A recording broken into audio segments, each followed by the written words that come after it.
Grand Prix. We are in the arena of the Paralympic Training Center and we will start the second day of competition. We wish you a great event. Senhoras e senhores, bom dia! Sejam bem-vindos ao IBSA Judô Grand Prix. Estamos na arena do Centro de Treinamento Paralímpico e vamos dar início ao segundo dia de competição. Desejamos a todos um ótimo evento. In match 2, wearing blue judogi from Argentina, Alderete Christian. In white judogi from Angola, Evaristo Alberto. In mat 1, wearing blue judogi from Thailand, Shaizan Kichikai. In white judogi from Sweden, Widegren Oscar. Good morning, everybody, and welcome to the second and final day of the competition here at the Sao Paulo Grand Prix of 2022. Today we have 4 more weight categories to bring to you. 2 women's, the under 70 and over 70 category, and 2 men's, the under 90 and over 90 kilogram category. Of course, we also have the 2 classification categories, which makes a total of 8 categories today. It's the G1 for the blind and almost blind, and the J2 for the partially sighted. Of course, I will tell you more about that today. And after Antalya and Nur Sultan, Sao Paulo is the host of the 3rd Grand Prix of this year. Of course, here the athletes will win important points for the world ranking. And as you might know, the top 8 ranked competitors, they are split up in a draw, so it can be a big benefit to be high in the world ranking. And also the winning a medal here can give you a really good feeling for the next continental and world championships that are coming up quite soon. And of course, I will be your host for mat number 1 today. You can also watch mat number 2. That will be a commentator in Portuguese. For mat number 1, which I will comment on, we'll have the 90 and the over 70 kilogram J1 category, and the over 90 and under 70 J2 categories.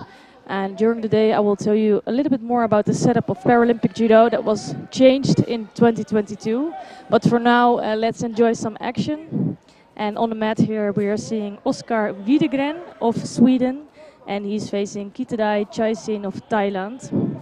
It's the under 90 kilogram category of J1 athletes, so for the blind and almost blind. And well, enjoy the action.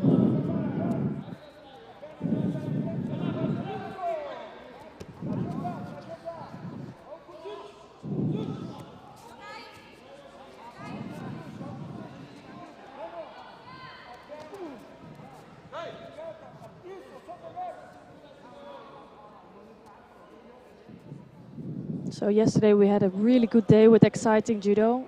It was also nice to speak to some of the athletes after it and to see how they're developing. And I think for me there were some performances that always stand out. For example, Rosiclede Andrade of Brazil. She won her 3rd gold medal this year and is still unbeaten. And the only other one that could do that yesterday was Alexandru Beloga of Romania, but unfortunately he could not start in the final due to an injury. And I've spoken to him and to see what was going on, but fortunately it's not a big injury, so it was really a precaution because of the Continental World Championships coming up. So we hope to see him in action later this year, but yesterday he picked up a silver medal in the end. And we are almost always seeing some new faces to the scene as well. Since we're now in Sao Paulo, we have, I think, 5 new athletes from Brazil. They have never fought in international competition before. In match 2, the winner is from So Argentina, it's really exciting to see some new talents rise to the scene, but also to see some of the more experienced athletes. And for sure we will see some of them today. In match 2, wearing white judogi from South Africa, Hubert Jacques. So here it's still 2 minutes on the clock, no scores yet on the board. It's Widegren that's really pushing the pace. He's quite active during this contest, but no scores yet.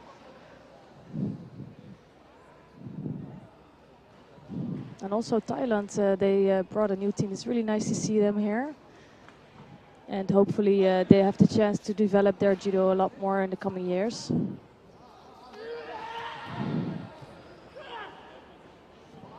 Big attempt coming from Wiedegren, but almost taken over by Chaisin.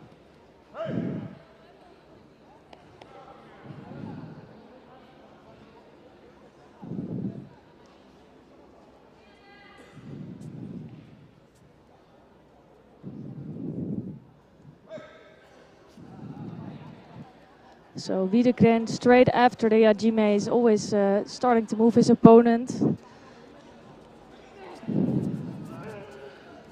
And it was a nice takeover from Wiedegren. Actually, the action came from Chaisin here.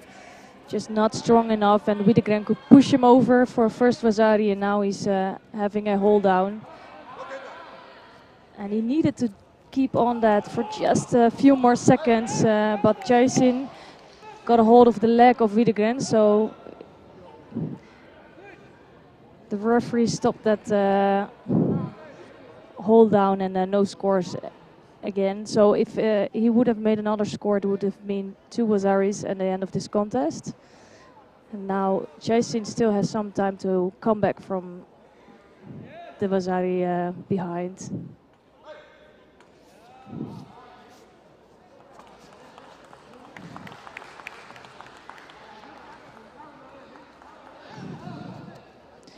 Nice Seonage attempt coming from Chaisin.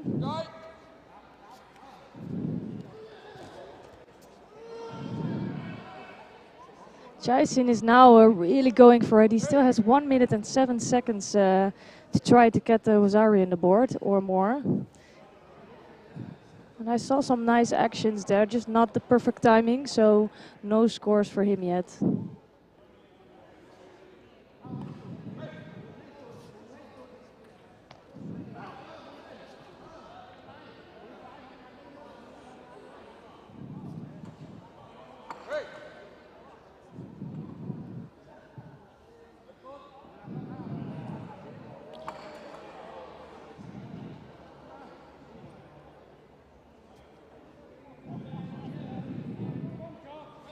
So now on the mat here is John Rijmakers. He's one of the, I think, more experienced referees for IBSA Judo. I think I repeated it many times, so that all the referees here are also active in the IGF circuit. But there are some of them that are doing it for the first time here.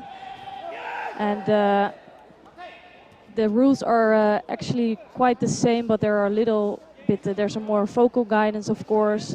They always have to have 2 hands on their opponent, so there's some small changes. But I think they're all really excited to be a referee here.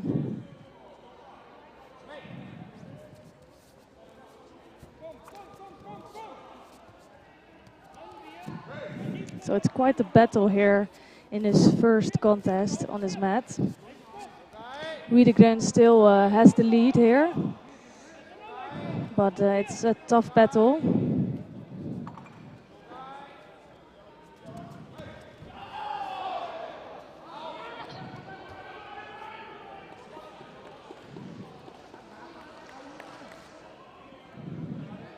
Now Wiedegren is having a shimewaza, so a strangle on Chaisin, and Chaisin had to tap out there in the end. So good win for Wiedegren. He had to work hard for that, but he was looking good during the contest. Na área 2, o vencedor dos Estados Unidos, Goodrick Benjamin.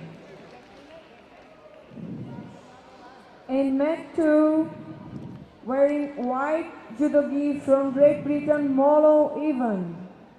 In blue judo gi from Brazil, Casanova Marcelo.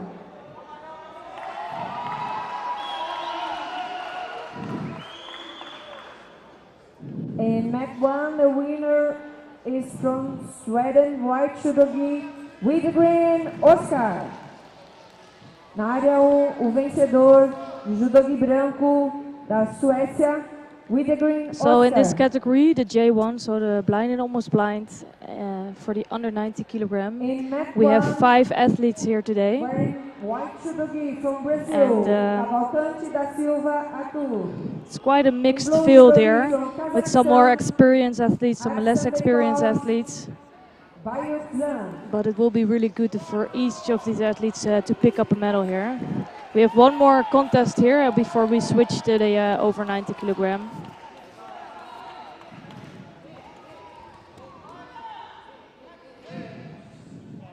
So on the mat now is Arthur Cavalcante da Silva, and he's from Brazil, of course, and he's facing Baurjan Arstambekov of Kazakhstan, and it's Cavalcante in white judogi and Arstambekov in blue.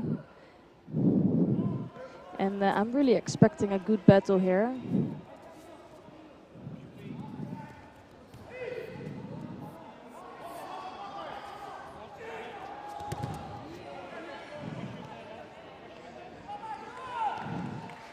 Straight away, Arstambekov is right in there, trying to work in Newaza. But Cavalcante has a good defense.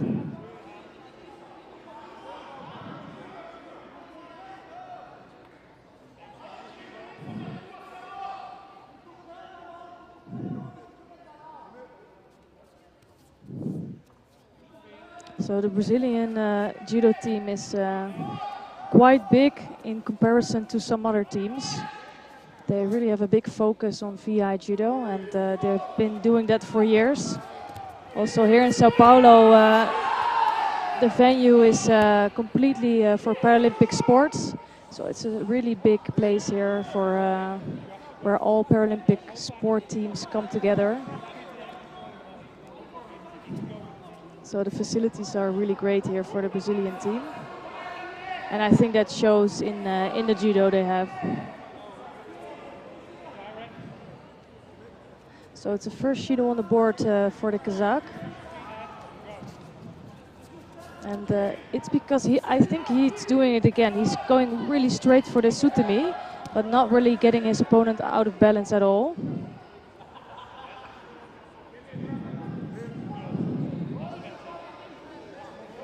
So it's another penalty for Arstambekov. It's really a shame because it completely turns the this contest. So only 20 seconds into this contest, he already has 2 penalties in the board. Just one extra penalty would mean the end of this contest, and now he's looking really defensive. So poor tactics coming from Arstambekov.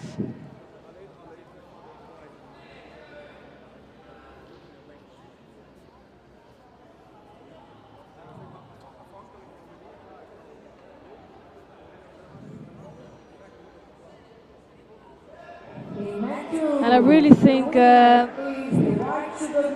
he should be warned, and he should really watch out to not pick up another judo. And it's just not the way to go. I know he is putting a lot of effort in that sutami, but Cavalcante is just not moving at all.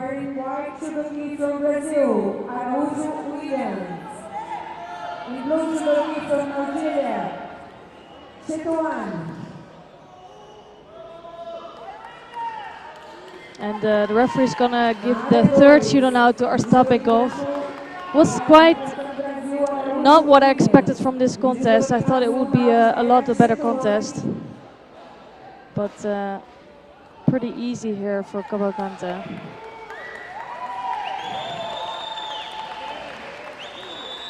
In that one, the winner is white judogi from Brazil, Cavalcante da Silva Artur. Na área 1, vencedor de judogi branco, representando o Brasil, Cavalcante da Silva Artur. In that one, wearing white judogi from Great Britain, Horton Jack. In blue judogi from Great Britain, Sarah Christopher.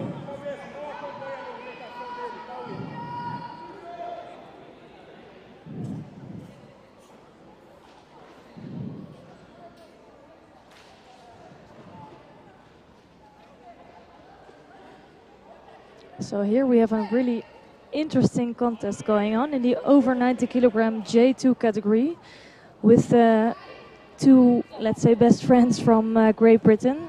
They're teammates and they never fought each other in a contest, and they're quite nervous about that.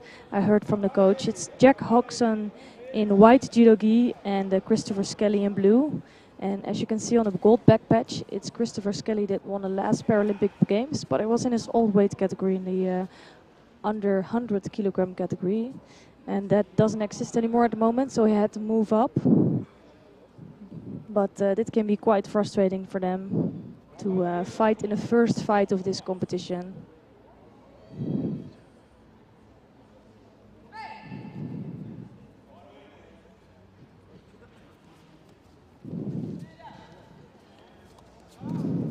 So we have 4 athletes here today in this weight category. So that's why we also cannot avoid these two to fight each other. It's a round robin. So it's unfortunate that they have a first fight, but they would have met eventually. So left attempt coming from Hodgson.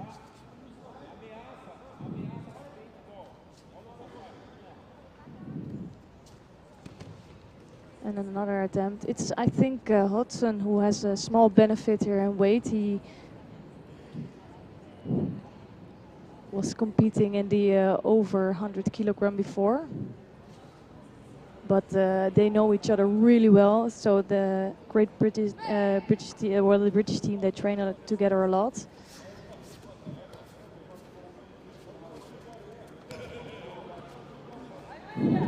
And I wouldn't be surprised if this could be quite the long contest.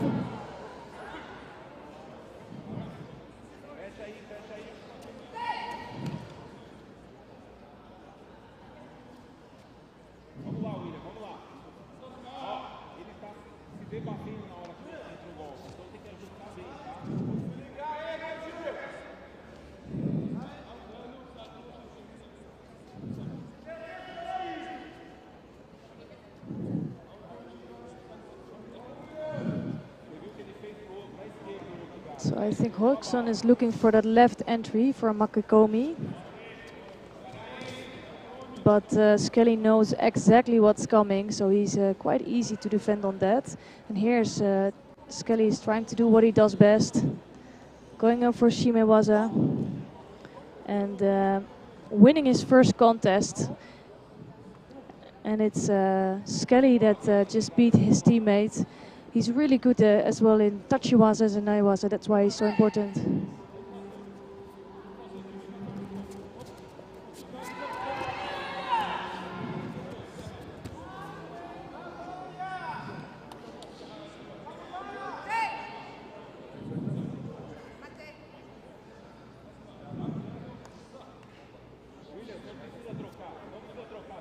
So there's a bit confusement, but we will see that maybe in a replay if he was stepping out or not. It's always a big risk for athletes. In Aqua, the winner is the blue judogi from Great Britain, Skelly Christopher. So as soon as it looks like you're tapping out, the referee will award Nippon to the opponent. And unfortunately, this is the wrong angle, so we are not able to see what Nick Hodgson is doing here. But what we could see from this angle is that the Shimewaza was clearly on. It was right on it from the side of the commentator.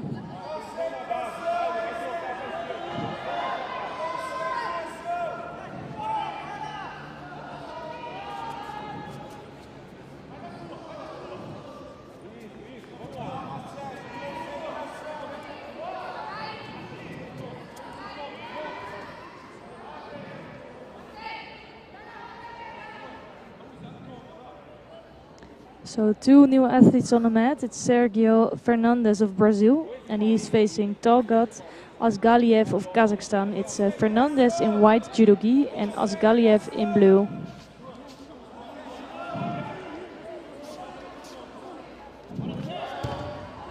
And straight Asgaliev comes in with a right side makikomi. You will see a lot of makikomis in the heavyweight categories.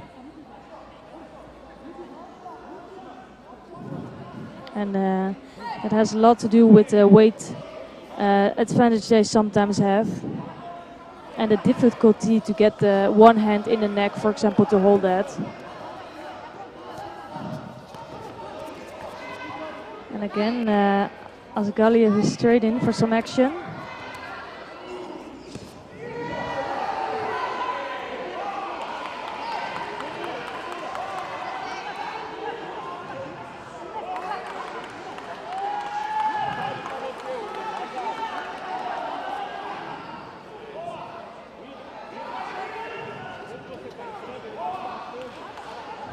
So here you can see, I think, a little bit the weight advantage Asgaliev has.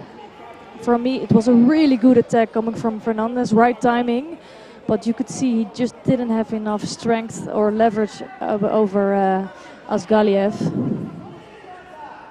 So that's going to be quite a tough battle for him.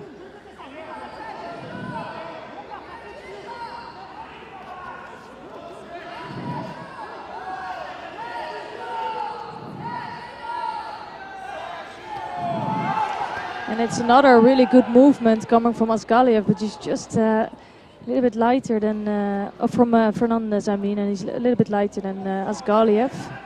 And now Asgaliev is trying to use his weight in his advantage by turning over Fernandez.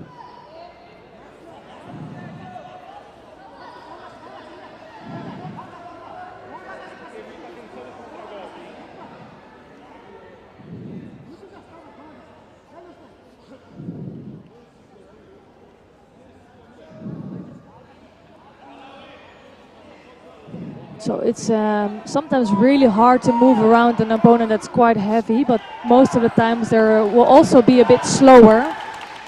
So you need to keep moving, and I think Fernandez is doing that perfectly. And another right-sided hip movement coming from him.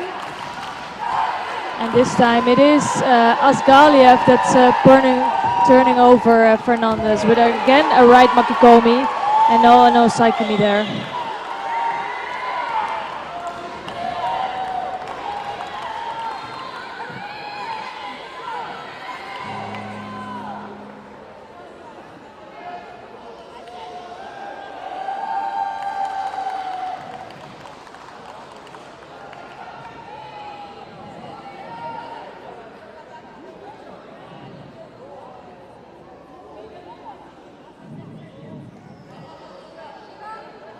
So a nice first contest for Talgat Asgaliev. I think Sergio Fernandez had really good moves, so I'm curious to see him in the next contest where he will be facing Jack Hodgson. So quite an interesting pool here in the over 90 kilogram.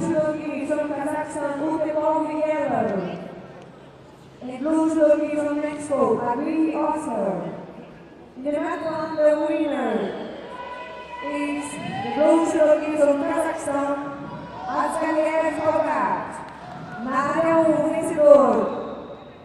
So here you can see that piece of action again. This time it was a really good timing.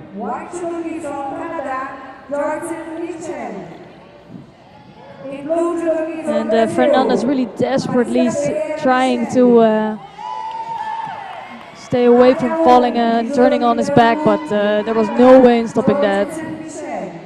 And here we have the under 70 kilogram for the J2 category with 3 athletes here today. And the first one we're seeing on the mat is Michelle Jurgensen of Canada. She's wearing the white judo gi here, and she's facing Michelle Aparecida Ferreira of Brazil. And Aparecida we'll see in blue judo gi.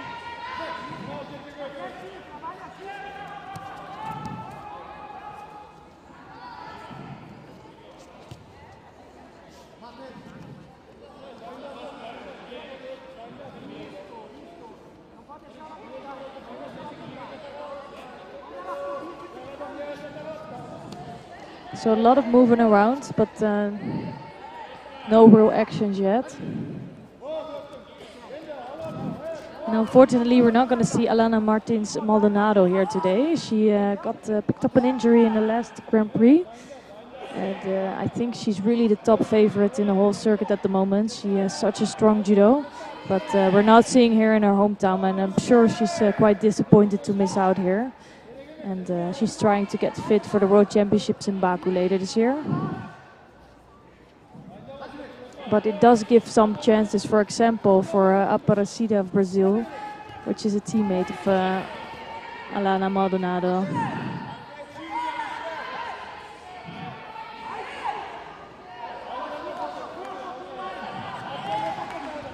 So left Seonage 10th of Jurgensen, but she could not really place her own body under Aparecida, and it gives Aparecida a nice chance to work on the ground for Shimewaza.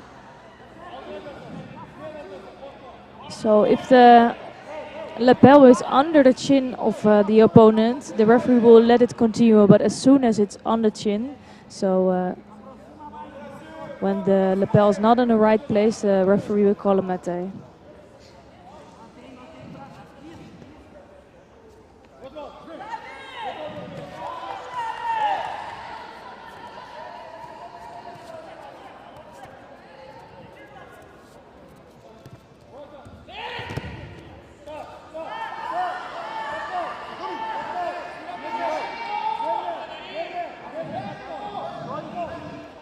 So a lot of hard work coming from the Canadian here in Newaza. Of course, they already picked up a gold medal yesterday in the under 57 kilogram category for J1. And they're hoping to pick up some more medals here today. You see some countries are there around for quite a long time now in VI Judo, and I think Canada is a good example of that. And they're working steadily on their athletes and slowly picking up more medals.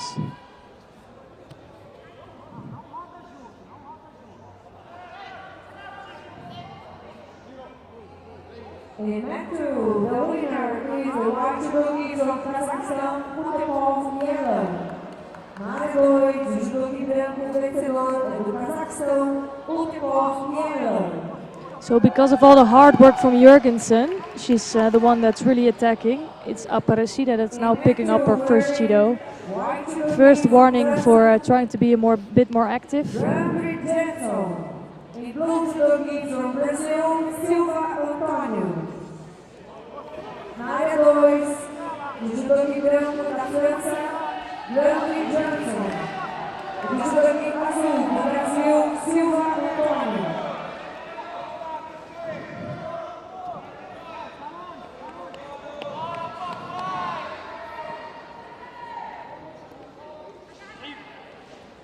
So it's all Jurgensen in this contest that's really working on her opponent.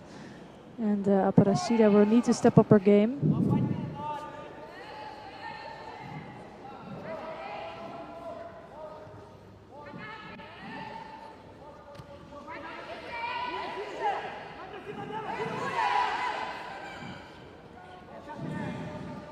And it's really nice to see Jurgensen really keeps working, trying to get past the legs of Aparecida.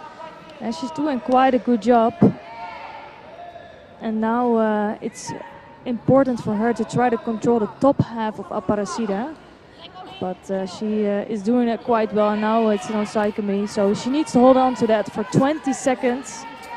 And then she will score an ippon and take the win.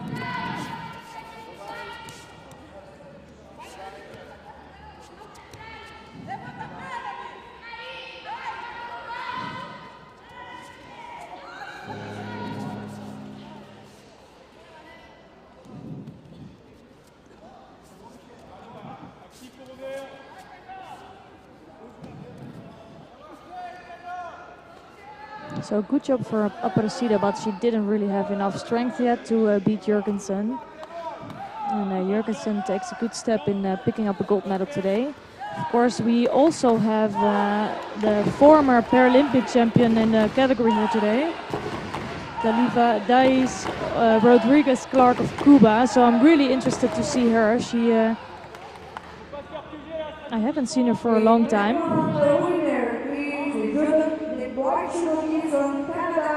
And I'm checking her results, and she actually hasn't been around since the Paralympic Games in Rio de Janeiro, so she was out for quite a long time. coming from the 63, and now she will be active here in the 70 kilogram category. Wearing white judo from Brazil, Zoara Erika. In blue judo from Venezuela, Sanabria Carla Anita.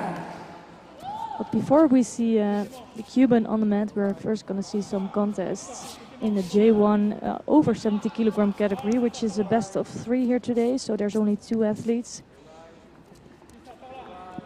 Nevertheless, it's going to be good to watch. It's Erika Zoaga of Brazil, and she's facing Danitza Sanabria Alcala of Venezuela. And it's Zoaga in white judo-gi and Sanabria in blue.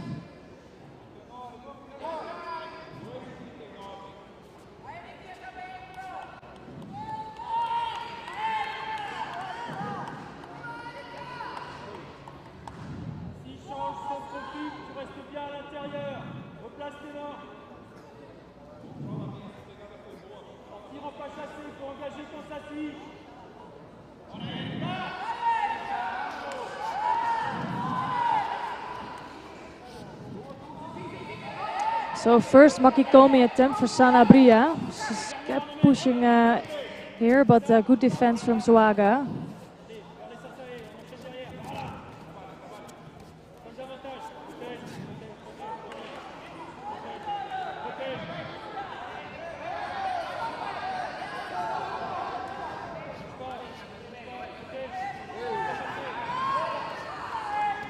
So Sanabria is really trying to work her opponent around.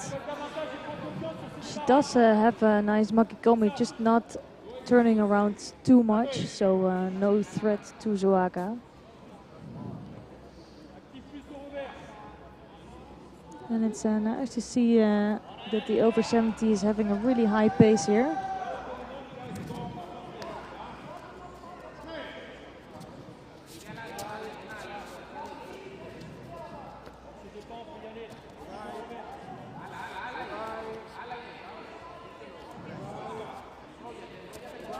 So now it's a good grip from Zoaga, nice right-sided grip. She's really controlling Sanabria, but she needs to come in with some action. But you could see the left hand of Sanabria, she was really blocking out her opponent. So her left hand was stretched and keeping Zoaga at a distance. And let's see what the referee will do with that. Yeah, you can see here the referee's giving a warning for that. So the both athletes, there are some rules that are a little bit different, but many are the same, like this one. You cannot really push away your opponent just for defense. You have to have a positive attitude here. And you could see Sanabria was really blocking out her opponent from coming really closer with her left hand. So she picked up her first penalty for that.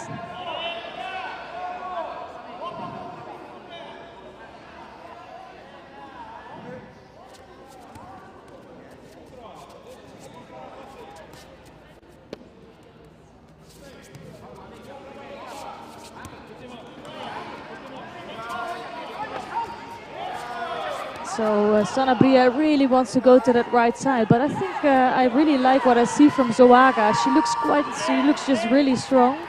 I think Sanabria can have a small weight advantage, but you don't see that really in the contest.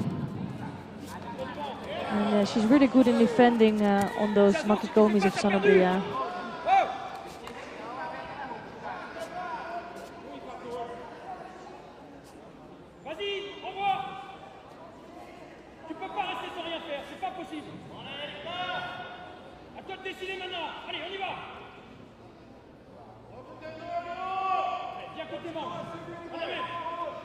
So both athletes get their grip again, and you can see that right arm of Sanabria is quite dangerous, but Zoaga is doing a good job in controlling that arm.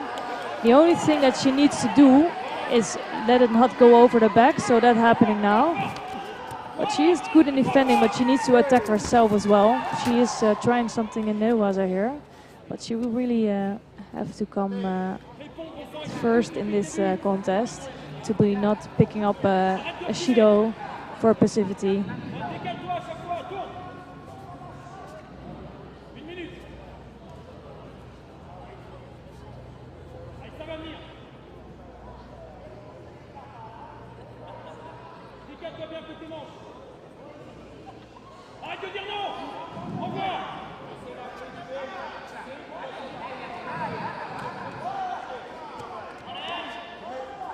So it's Soaka that's doing quite a good job in defending, but we haven't seen so much from her. It's Sanabria that's making the big attacks.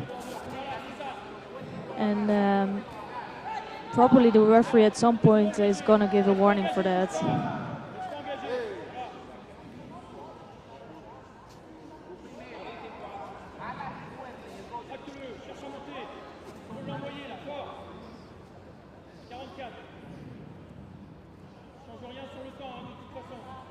So here it is, the warning for some passivity, and hopefully it will give her a boost to come up with some good attacks.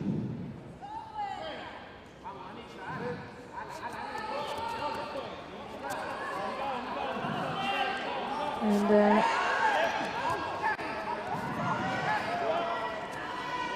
it can be quite hard also. She's fighting for her home country, of course, here in Brazil. Brazil is the host of this tournament, but maybe it's the first time she's out here in an international competition, and that can be quite overwhelming. But up until now, she's doing a really good job.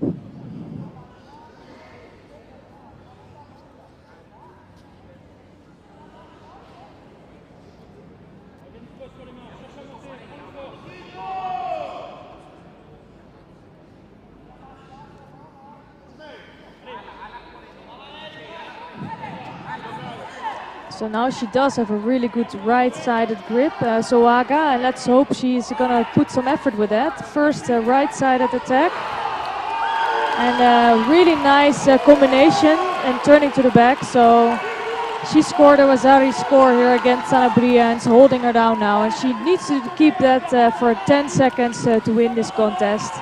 So really the first attack that she did was good for a Wazari score, so you can see a hint of how good she really is.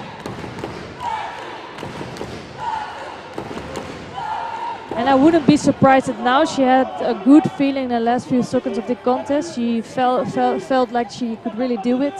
So we will see these two battle it out again in a few minutes.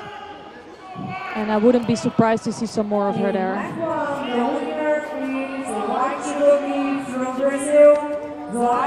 So a big confidence boost for Erika Zoaga of Brazil.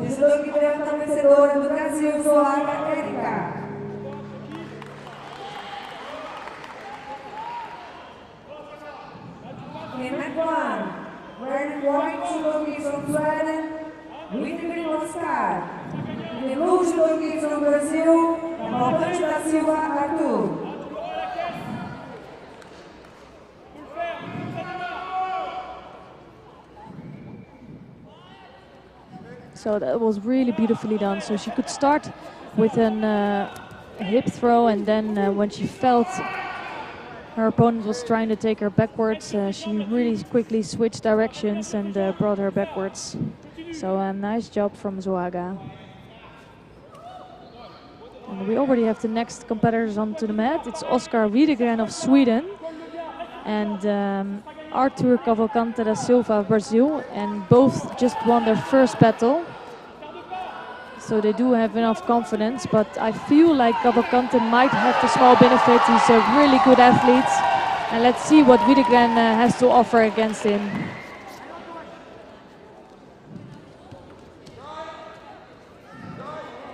So I really like the attitude of Wiedegren. He's going fully in.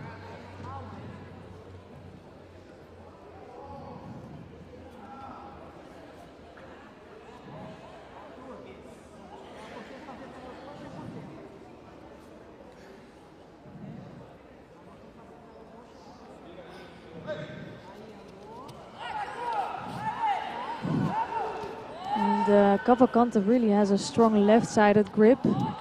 He looks quite in control also. He looks really calm, but a nice Makikomi attempt from Wiedegren here on the right side. So it's Cavalcante that's just waiting for his chance, and Wiedegren really pushing forward. And it's interesting to see this develop.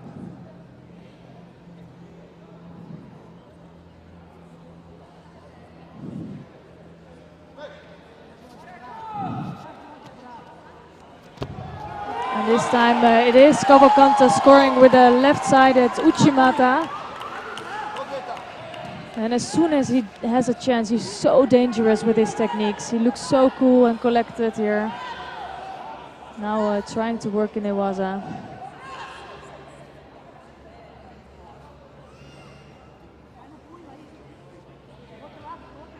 And here he does try to work in the ground. And I think the Shima Waza could be on here.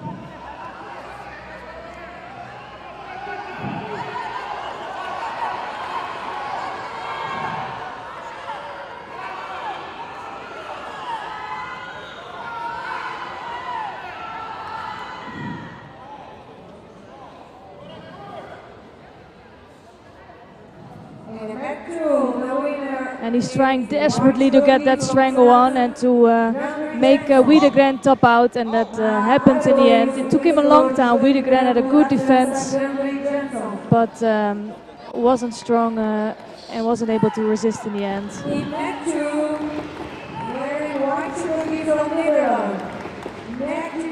So Cavalcante, I think, is turning to be the one to beat today. 2 wins already, and he looks really strong. Good touchy and Newaza. The winner is the judo group from Brazil, Cavalcante da Silva Arthur.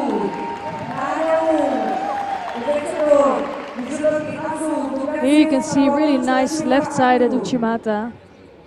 And I think Wiedegren was maybe walking onto that a little bit. So he was not really in a good position, trying to go to the back, but really setting up that Uchimata nicely.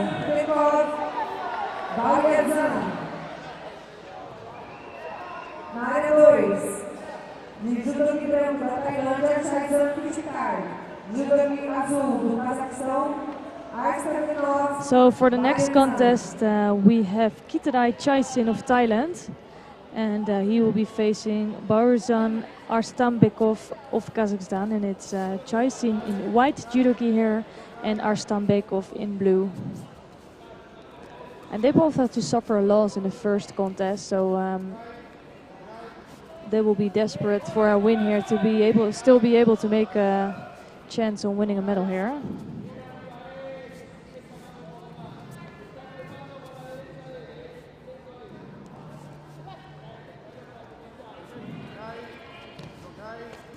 And straight away a Sutami score here for like a Mazari score here by Sutami from Arstambekov. And here I think you can also see how good Cavalcante was, because Arstambekov didn't even come close to Cavalcante. And now already with the Bazari lead and trying to work in Newaza, and I think he's succeeding here. It's quite unfortunate for Chaisin to lose out this quickly. He had a really good last contest, but not able to win in the end. And now he loses out against Arstambekov.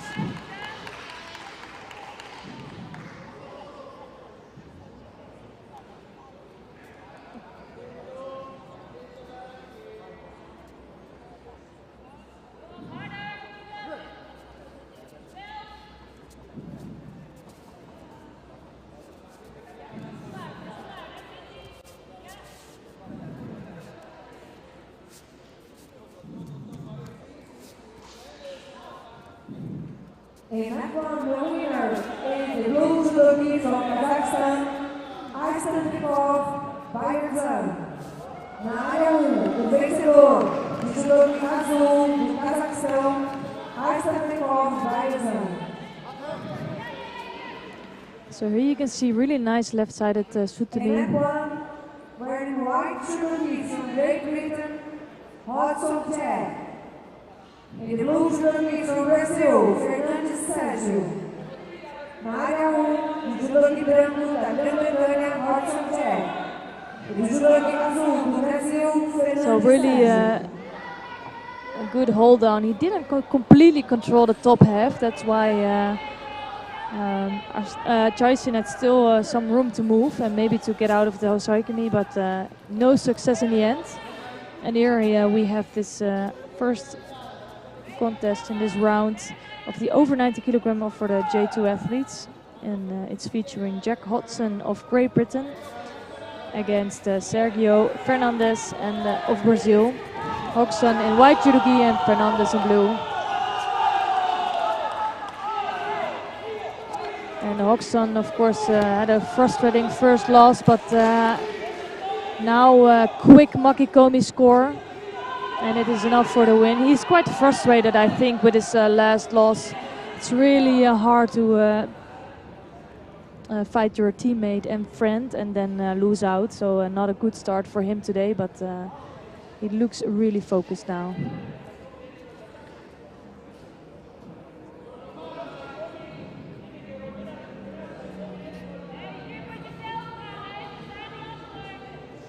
And that one, the winner is the white judogi from Great Britain, Hodgson Jack. Na área o vencedor de judogi branco da Grã-Bretanha, Hodgson Jack. So a nice left-sided Makikomi. And it's actually the second time that Sergio Fernandez was going over a Makikomi, so he's warned for the next contest, but he has a really tough pool here with really top athletes. And we have the next one on the mat already. Here you can see no stopping in that. Nice left-sided attempt from Hodgson. So on the mat now is Christopher Skelly of Great Britain in white judogi, and he's facing Taugat Asgaliev of Kazakhstan in blue. And it's Skelly with the gold back patch, being the current Paralympic champion of the under 100 kilogram category. And straight away into a Sutami after the contest started, and now he will try to work on the ground. He's really clever with that. So he's quite a complete athlete, working on both Tachiwaza and Newaza.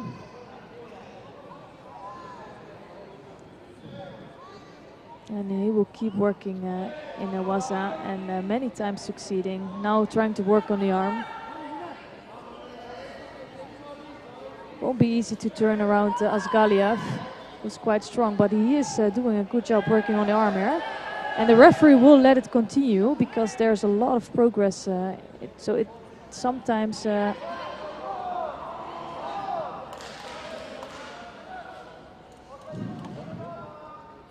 will end up here in a nice ippon, for example. In the end, putting on an arm lock. So sometimes the referee stops it if he doesn't see any progress during this newaza work. He will just quit it, but if it continues like this and there's a nice build up and lead up to a nice ground technique, they will just let it continue. White judogi from Great Britain, Skelly Christopher. Na área 1, o vencedor de judogi branco da Grã-Bretanha, Skelly Christopher. In mat 1, white judogi from Canada, Jorgensen Michel. In blue judogi from Cuba, Rodrigues Carlos Davis. Na área 1, judogi branco do Canadá. So really good.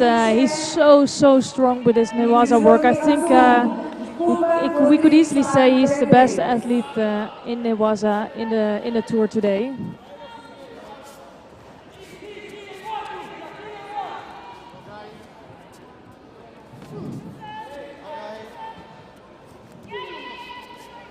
So onto the mat now. We have Michelle Jurgens of Canada. She is a former Paralympic champion, Dali David, Rodriguez Clark of Cuba, and Jurgensen in white judogi and Rodriguez Clark in blue.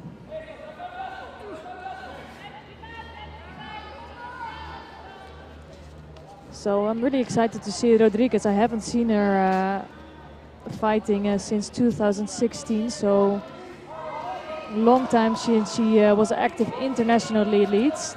But now it's Jurgensen that comes up with the first attack, almost scoring a Vasari score here. But it's Rodriguez who comes up with a good follow-up on the ground with the Shimewaza.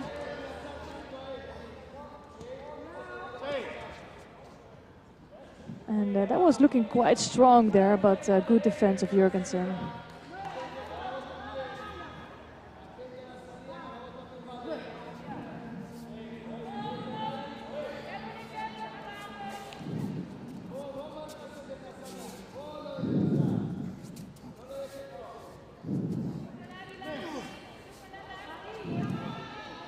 So strong right-sided grip of Rodriguez. But Jurgensen is, I really like her style. She's moving around a lot. She's searching for the attack continuously. And because of all her movements, it's quite difficult for the Rodriguez to find an entrance. That's really beautifully done. This just shows why she was a former Paralympic champion. Right-sided hip throw here. And Jurgensen not really able to defend on that.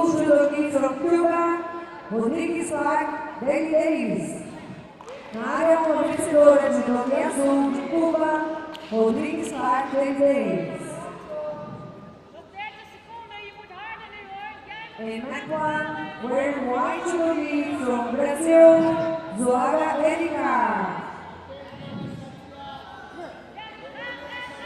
So really strong work here from Rodriguez, no stopping in that.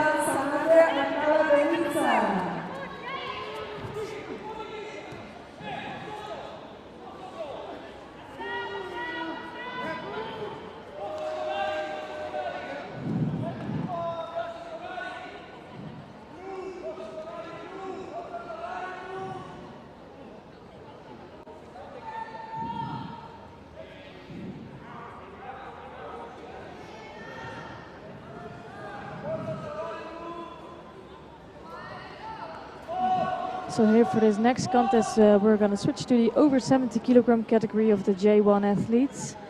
And we will see the second contest between these two athletes.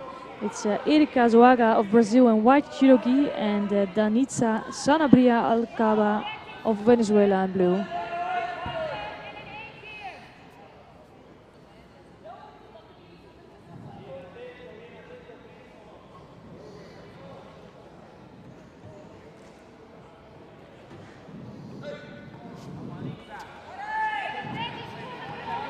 So again, strong start. I think, again, it's Sanabria going over with the right side and scoring Awazari. And she takes the lead after just 10 seconds into this contest.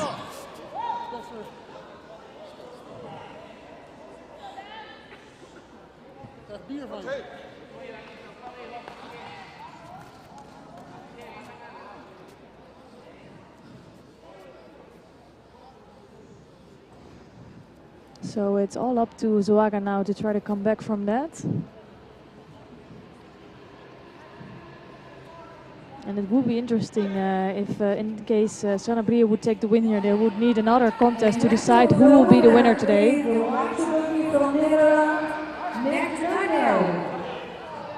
So you can see here, Zoaga knows she needs to grab onto that right arm of Sanabria.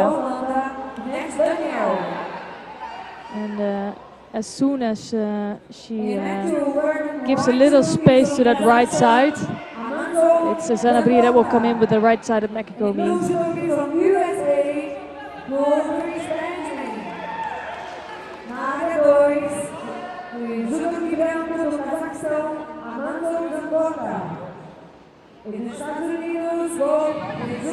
So again, the right side at Makikomi from Sanabria, just enough time for Zoaga to stop her. But she is really struggling with that side of Sanabria. Sanabria looking a little bit more sharp in this contest.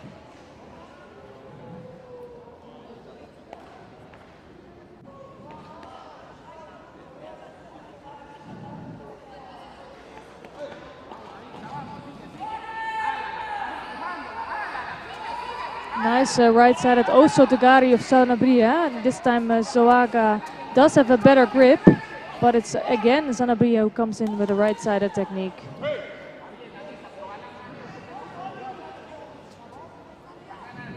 And it's interesting to see, because I was thinking that Zoaga needed a lot of time to get to her pace in her last contest. She just needed the one attack after a while, and she got used to the fighting of Sanabria. So I would figure that this contest would be more beneficial for her, but that's not the case at all. It's Sanabria that still has the lead here with 2 minutes and 53 seconds left on the clock. And it's not a right-sided Makikomi.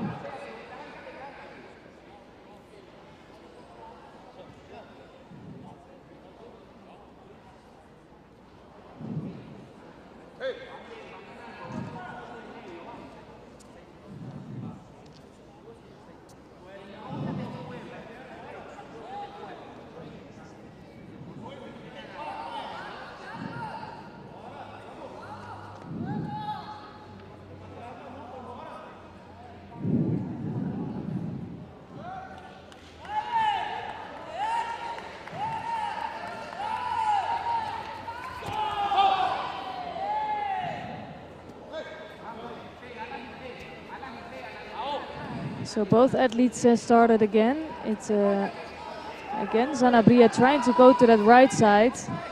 Now getting close to score and throwing over Zoaga for the second time here with the Wazari. And that's going to be enough for the win.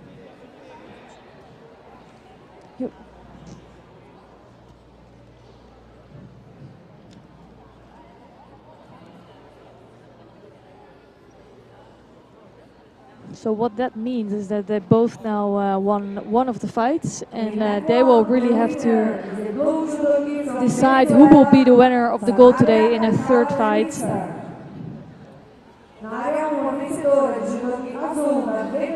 Here you can see again the right side at Makikomi. This time completely controlling the right arm, so in the end there's no stopping for Zoaga. Wearing white judogi from Sweden, winner Oscar. The blue judogi from Kazakhstan are Stamekov, both the sun.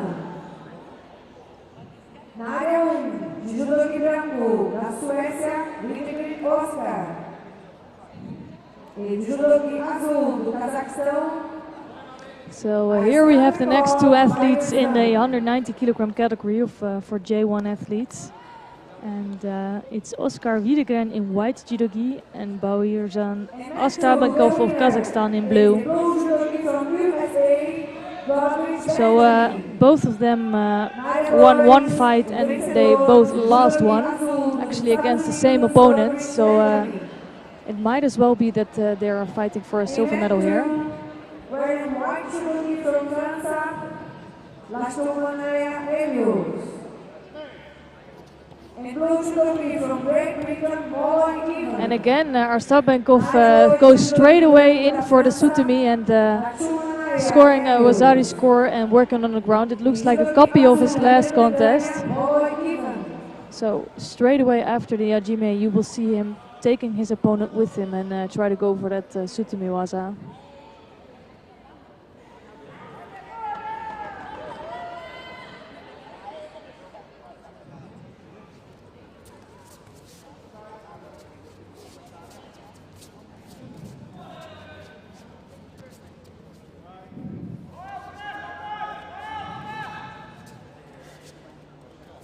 So it's a good start for Arstambekov, and I think he really uses the element of surprise, so his opponents don't really know what's coming, but as soon as people start to know him, they will be a lot more careful.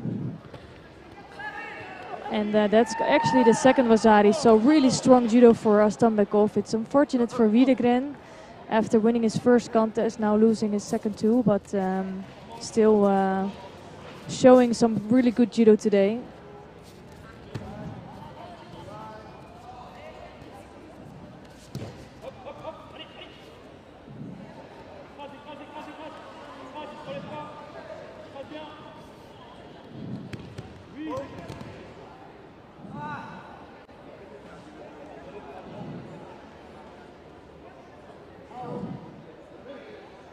And that one, the winner, blue judogi from Kazakhstan, Arstambekov, Bauirzan. So here you can see again, nice Sutami Waza. And it's a really nice movement, but you could see against Cavalcante before, the Brazilian was so strong, and I think he knew what's coming, so he was able to defend that quite easily.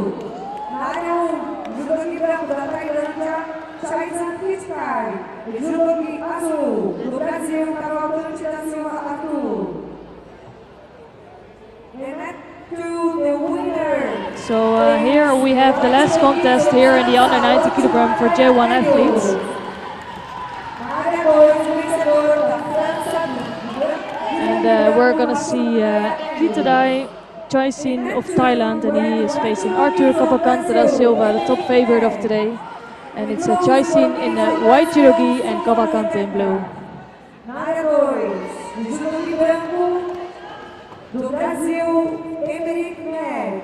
Judogi azul do Brasil, Silva Rebeck.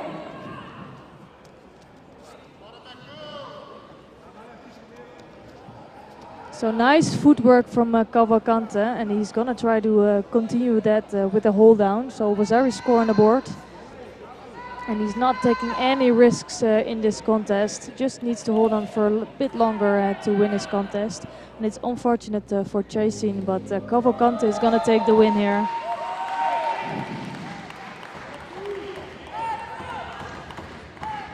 And for me, he really is the top favorite, even to catch the world title later this year.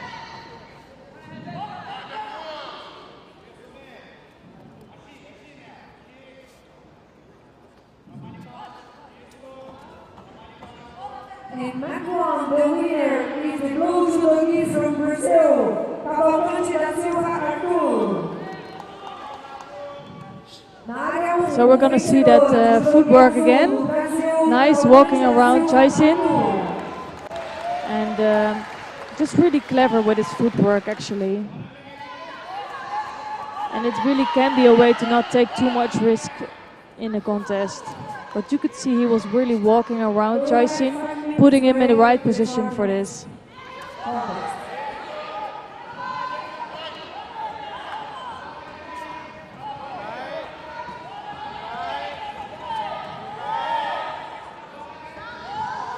So I think we're going to take a little break here on this mat, so we might be able to take a quick look on what's happening in mat number 2. Because yeah, as you can see, we have a 5-minute break to make sure all the athletes have enough time to recover.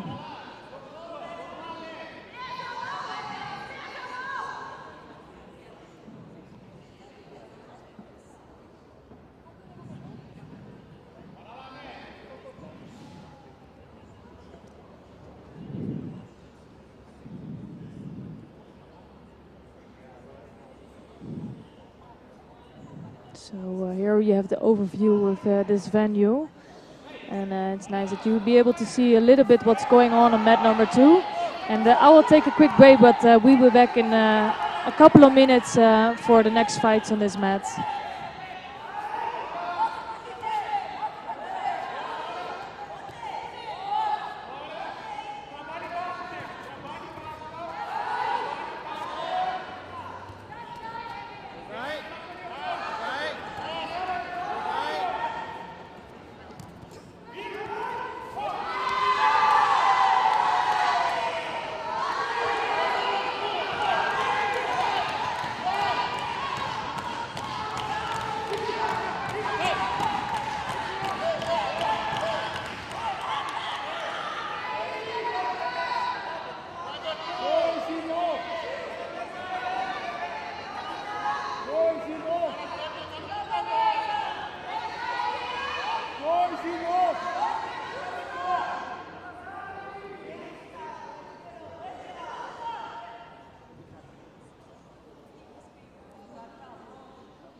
So welcome back at the competition that already started again between Hoksen and Asgaliev here in the over 90 kilogram category. It's a really tough battle between these two. It's Hoksen, it's in the white judogi and Asgaliev in blue. Of course, Hoksen was quite frustrated in his first contest against his teammate Skelly. And losing out there by Ippon, he really wants to, I think, even that out in the next couple of contests. Already winning his last contest, so this he will have to win to be able to pick up a silver medal, or might still have a chance for the gold. But that is only if Skelly will lose out his next contest.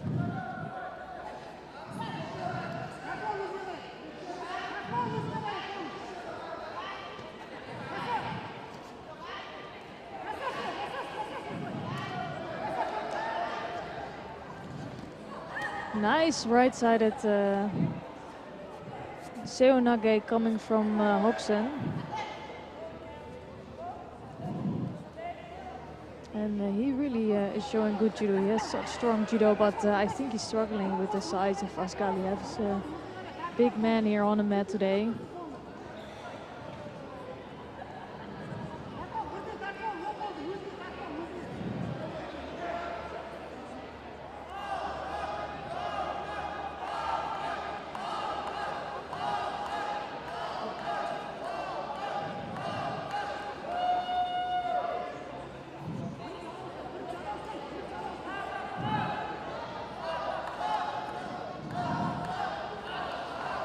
So they're struggling a bit with their grip, but as soon as they have the grip on, the referee will call a Jime. That's really well done. Nice Kosa Togake coming from Hoxton. I haven't seen that from him before, but now controlling his opponent. He's disappointed as Galiev. He was doing a good job here, but in the end it's Hoxton that takes the win.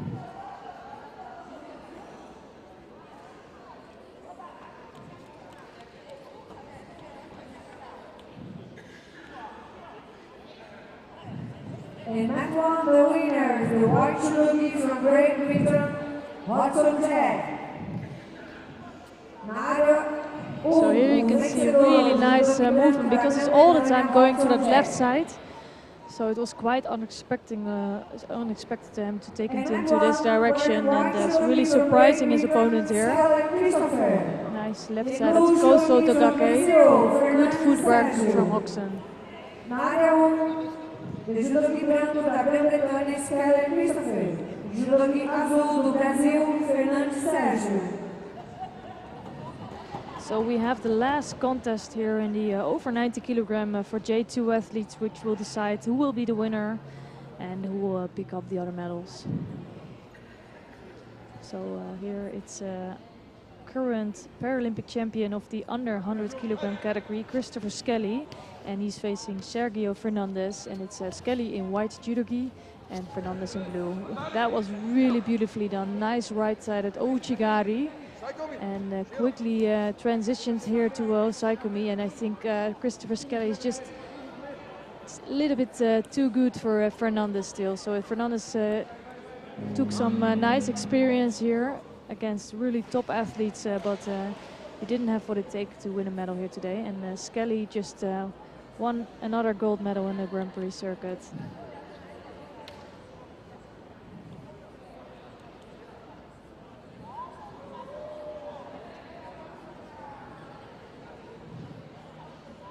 And that one, the winner is the white judogi from Great Britain, Skyler Christopher. Marion, o vencedor de judogi branco da Grã-Bretanha, Skyler Christopher. So this is really textbook right-sided Ouchigari. Really nice turned around, very low on his feet. It was really beautifully done. And it must be so hard for these teammates to now have to fight in the same category. Skelly coming from the 100 kilogram category, but because there is two classification categories now, the J1 and the J2, which makes the judo a lot more fair, but it means also that some weight categories had to be cut to be able to have the same amount of categories at the Paralympic Games. So it is quite unfortunate here for Hoxton and Skelly to have to fight in the same category now. So on the mat now is Aparecida Ferreira of Brazil, and she is facing former multiple Paralympic champion Rodriguez Clark of Cuba. And it's Aparecida in white judogi and Rodriguez in blue.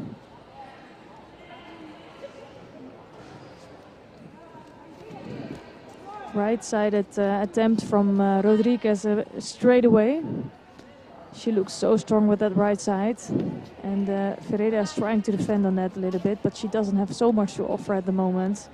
Not getting close to an attack. You can see that there's so much strength coming from the Cuban.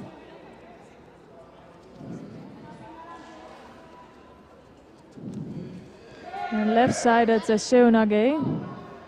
Actually, Aparecida was falling off the wrong side, I think, from her back, but doesn't matter. She landed on her side, so it's a first Wazari for Rodriguez. And now, nice Newaza work from Rodriguez.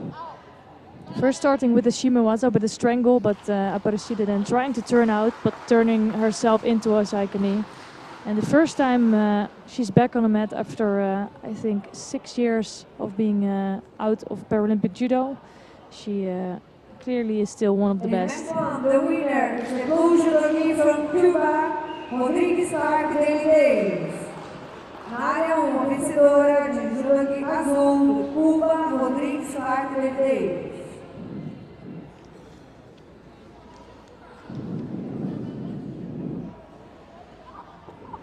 So here, right-sided movement, really nicely done before turning to the left side. In mat 1, wearing white judogi from Brazil, Zoraga Erika. In blue judogi from Venezuela, Sanabria Alcala.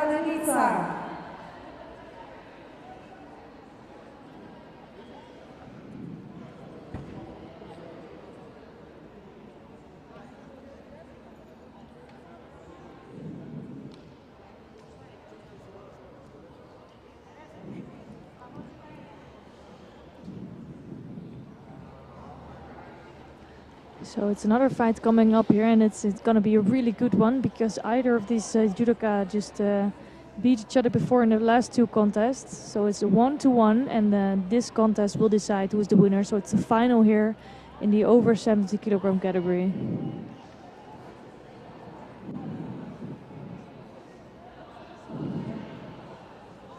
And it's nice because some of the categories are still don't have so much competitors. So this one has only 2 competitors, but in this way, best of 3, they are still able to have 3 good international fights.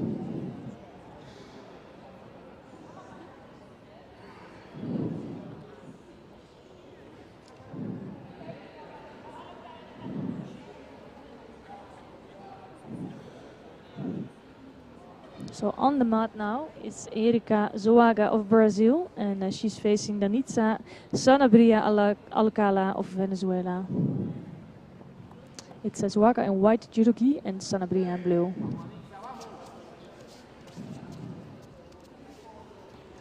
And again, straight away coming in for that right-sided technique, but this time taken over by Zoaga, and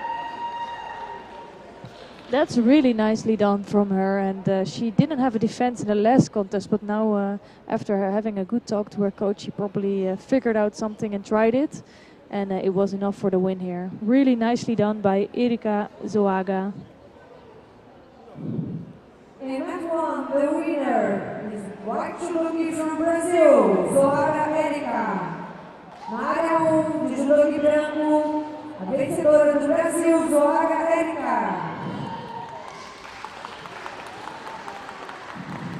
So here you can see again, you could see also the right side of Sanabria. She didn't have control at all over Zoaga. So good defense and a nice takeover from Zoaga.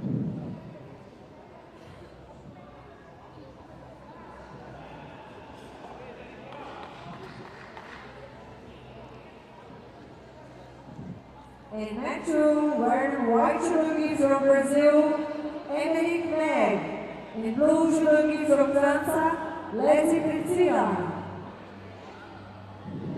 Na área 2, de judogi branco do Brasil. So let's see if we can still watch some of the contest in mat number 2, where we still have some really good contests coming up.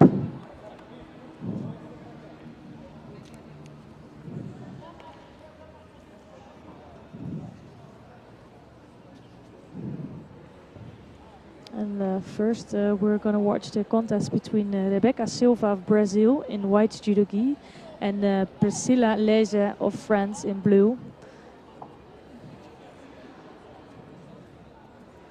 It's the last contest in this weight category. Unfortunately, I didn't have the chance to see what happened in the other 2 fights, but they're really strong athletes. Although there are only 3 athletes in this category, they're all quite experienced.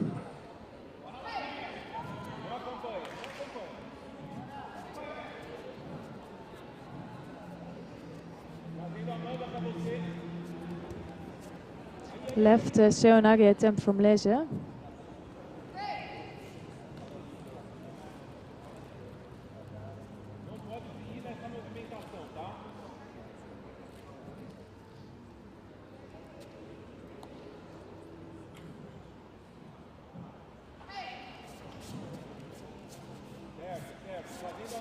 And Emmerich is trying to move her opponent, and also finding an entrance for one of her first attempts of this contest.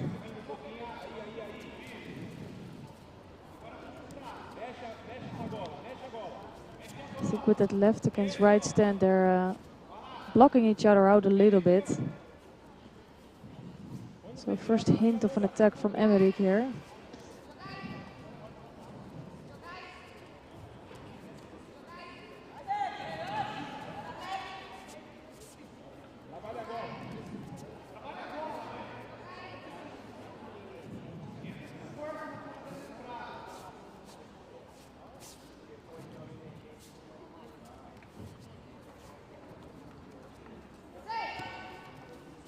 So not too much coming from these athletes. I think because of that right against left stand, they are blocking each other out a bit from attacking.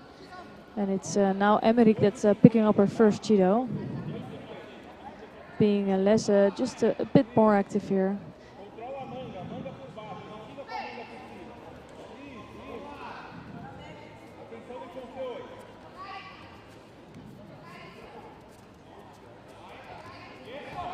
Now she is coming in for a really good attack.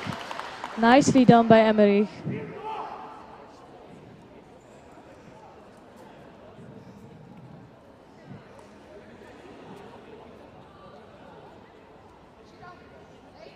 A Matthew, the winner, white judogi from Brazil, Emmerich Neck. Nadadores, judogi branco vencedora do Brasil, Emmerich Neck.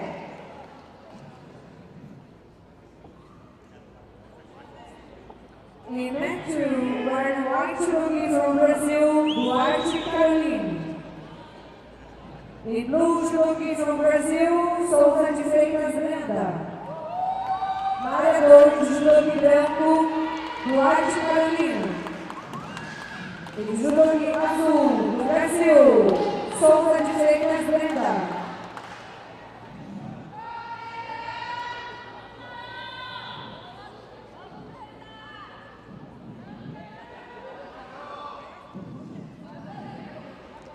So we're going to see two Brazilians competing here in the under 70 kilogram category for J1 athletes. And it's Carolina Duarte of Brazil facing Brenda Souza de Freitas. And it's Duarte in white judogi and Souza de Freitas in blue. And Souza de Freitas we've seen before this year, and she's doing really well. Winning both the Grand Prix in Antalya as in Nur Sultan this year. So she really rose to the scene, and it's because of the split in the categories, because we have Alana Maldonado in the 70 kilogram category before. She's the current Paralympic champion, so she wouldn't be competing in so many tournaments because of the big competition. But now with the new categories, she has a perfect chance. And straight away she comes in with a left technique, scoring a Rosari score. But Duarte being really active here and trying to work in the waza.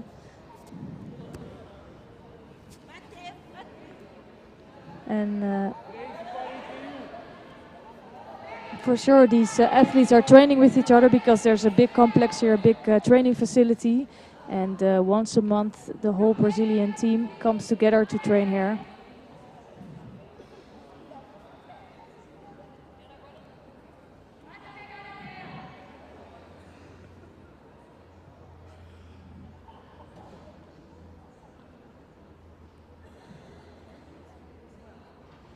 So the referee is making sure both have a good grip.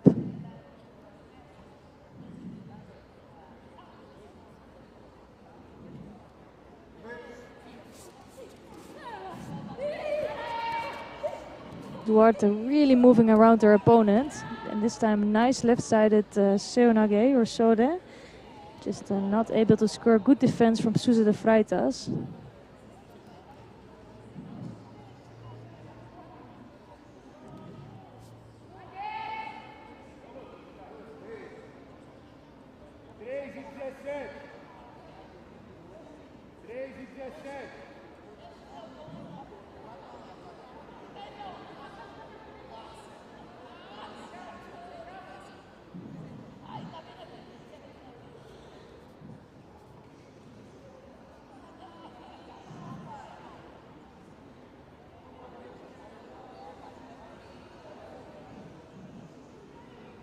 both athletes get to their spot again. They are struggling a little bit to get their grip. So normally there's not so much problems if both athletes have the grip on and it's an okay position with one hand on the lapel and the other one on the sleeve. The referee will call an ajime. Oh, that was looking not so good for Souza. So good Newaza work from the Duarte. She's really aggressive in her movements. That's really good to see. And motivated to turn over Souza de Freitas.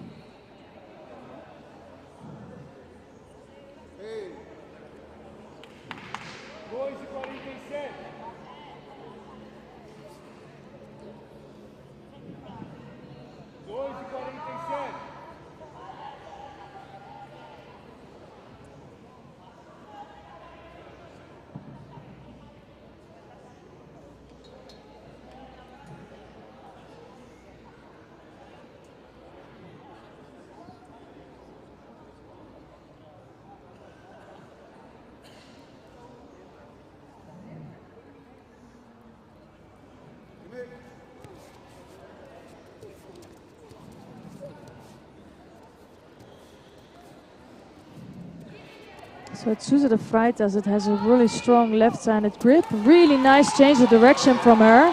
First moving left-sided, then and then quickly turning to the other side. And another win here for Souza de Freitas. She's really on a roll this year.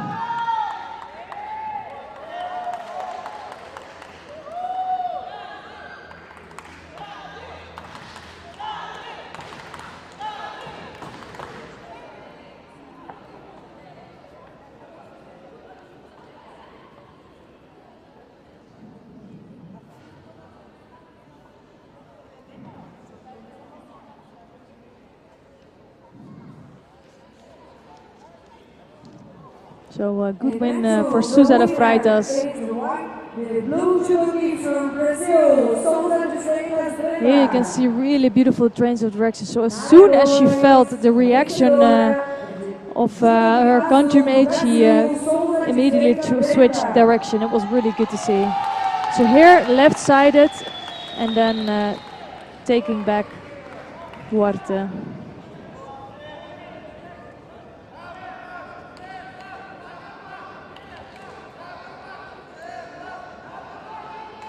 So we have some semi-finals coming up here for the J1 over 90 kilogram category. And starting with Williams Araújo of Brazil. And he's facing Yerlan Utepov of Kazakhstan. It's Araújo in white judogi and Utepov in blue.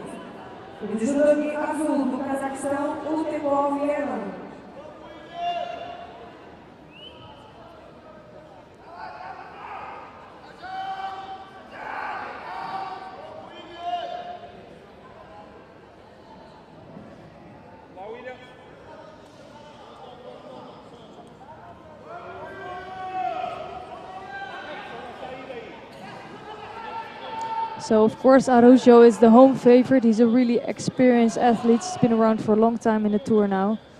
But he will be having a hard time beating Utepov, of course. Here, first right-sided technique from Araújo.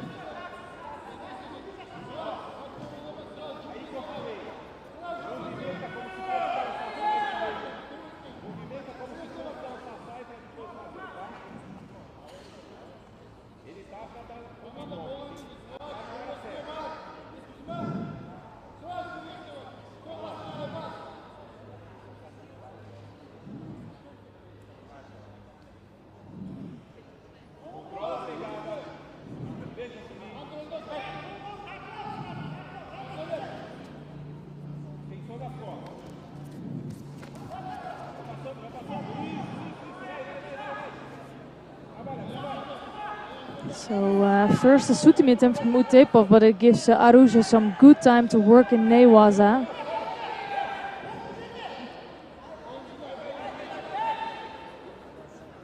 We will first have to... we were not seeing it from the right angle, but apparently he was working on the arm of Utepov. Really nicely done. So an arm lock gives him the win here, and he's in the final at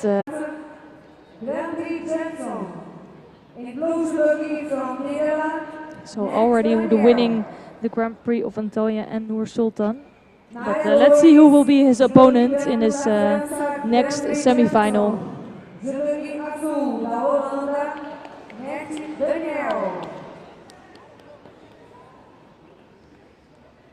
So here are another two opponents that know each other really well. It's Jason Grandry of France, and he's facing Daniel Knecht of the Netherlands. It's Grandry in white judo gi and Knecht in blue.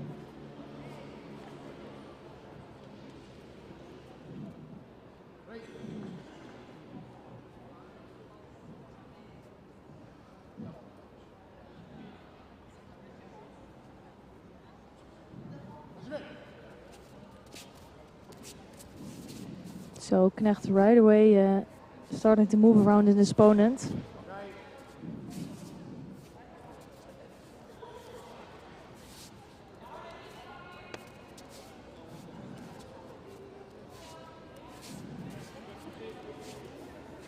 So they fought each other before in Antalya, and there it was Grandry who took the win there. So for sure Knecht would want to turn that around.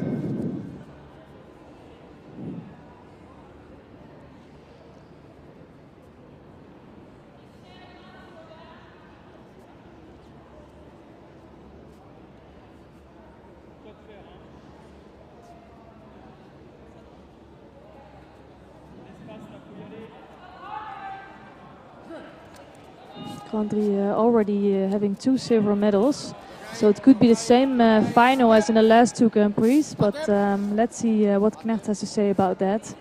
So Araujo and Grandry have been fighting each other all year in the finals.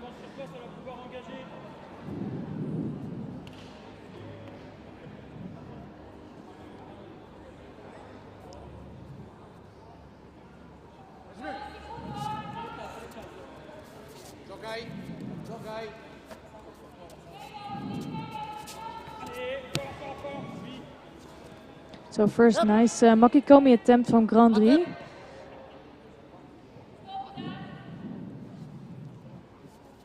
But well defended by Knecht.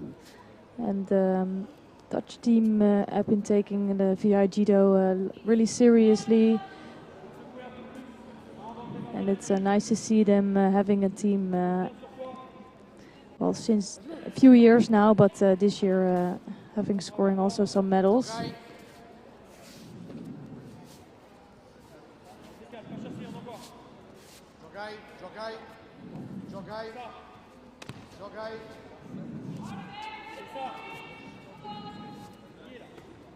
So it's Grandry that's looking a bit more in control here. It's Knecht that's trying to work on the grip of Grandry.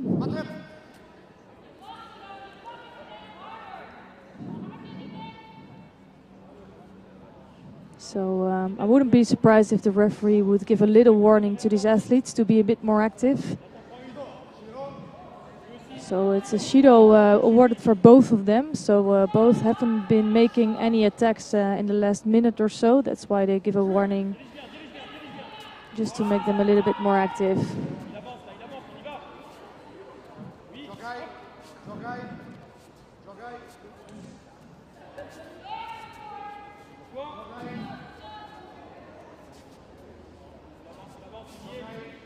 Now both trying to move the grip. Right-sided Uchimata attempt from Grandry. But it's giving Knecht some time to work on a Shimiwaza in the ground. Just not enough leverage there, but a nice reaction from Knecht to the attack of Grandry.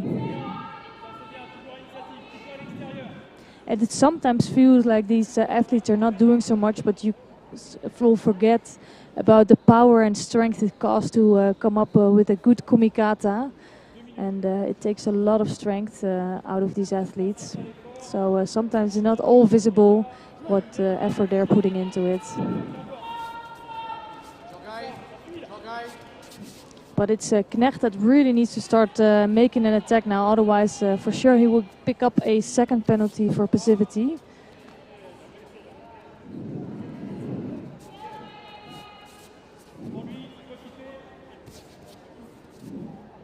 First Ouchigari attempt from Knecht.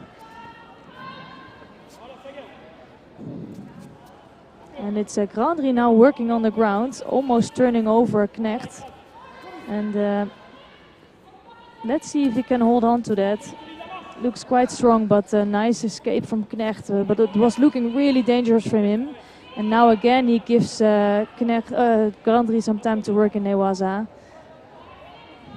And this is where the VI Judo can be very dangerous to turn over his opponent. They're often quite good in Newaza.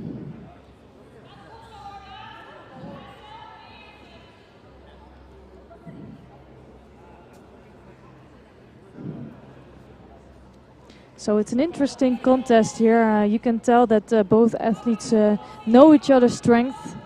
And it's a shield on the board for both of them. Still 1 minute and 16 seconds left on the clock.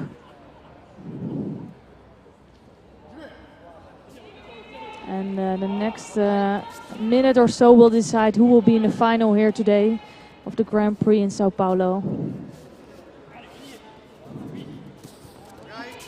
Nice Ouchigari, but taken over by Grandri.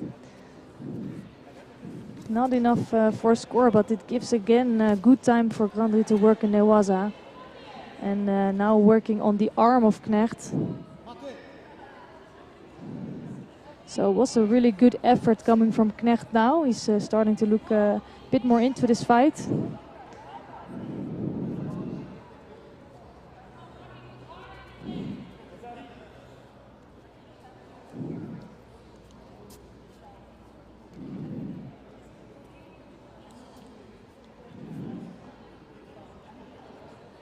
So both athletes are starting to look a bit fatigued, which is normal after 3 minutes, more than 3 minutes of really hard fighting. And still even score, so it's such an evenly matched contest. And both trying to move each other out and trying to find some space for a good attack.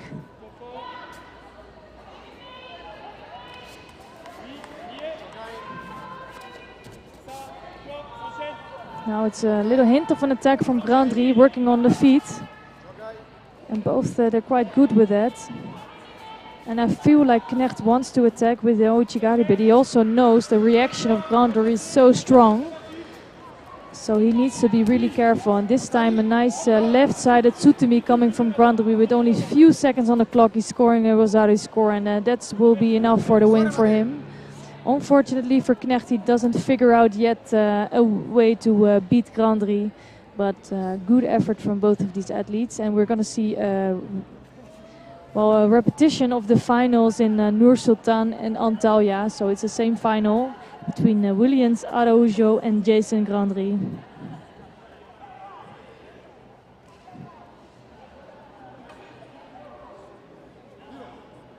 And natural, the winner, white Cherokee from França, Grand-PRIX Johnson.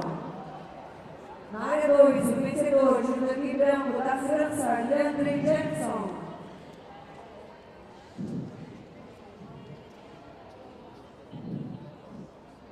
And natural, wearing white Cherokee from Brazil, Silva Rebecca. In blue Cherokee from França, Lexi Garcia. Na área 2, Judoque branco do Brasil, Rebeca Silva. Judoque azul da França, Priscila Lexi.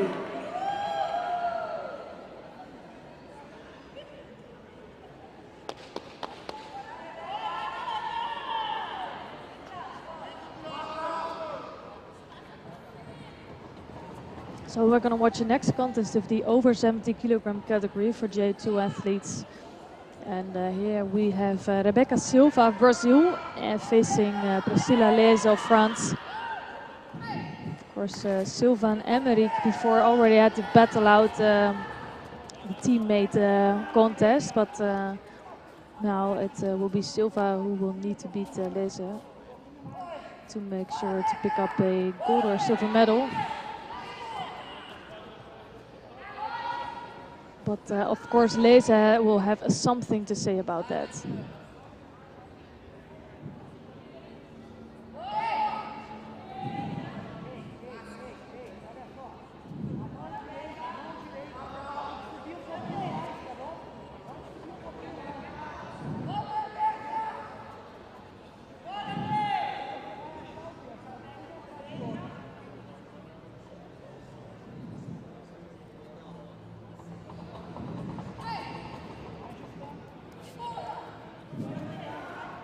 So Leze has quite a tough time against these really strong fighters, and she doesn't have the weight advantage, but here she proves everybody wrong by scoring a really nice Wazari against Silva with a Makikomi.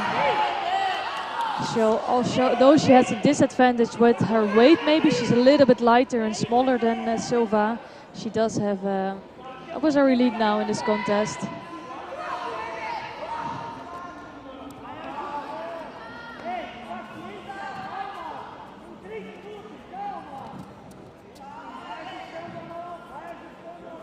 And it's Silva that's now really trying to find an entrance, but Leze also doing a good job in defending on that.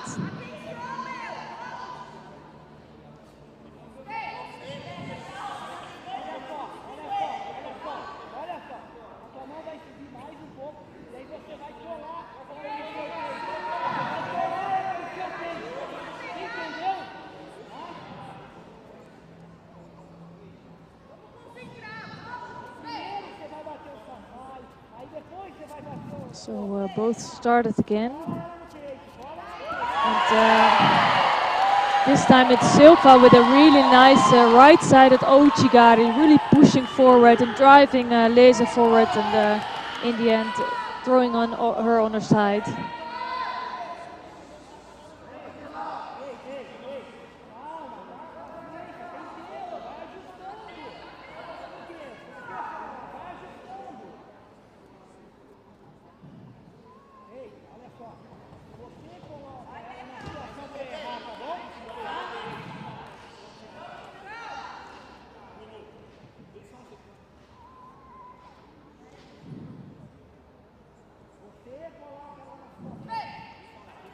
So it's Wazari each now on the board, 2 minutes and 35 seconds left, and both moving around. It's again Leze trying to come in for right-sided Makikomi, but this time not in the right position, so no chance of scoring here.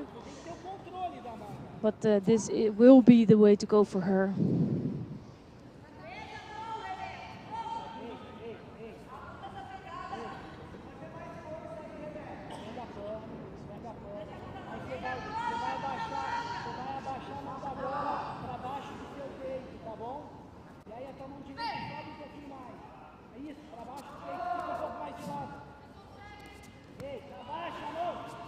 And again, it's right-sided Makikomi, and it looks like she was almost going over, but in the end, scoring almost. So good job, but it gives Silva now some time to work in Newaza. And gave a Shimewaza a try, but probably on the chin of Leze, so the referee called him at A.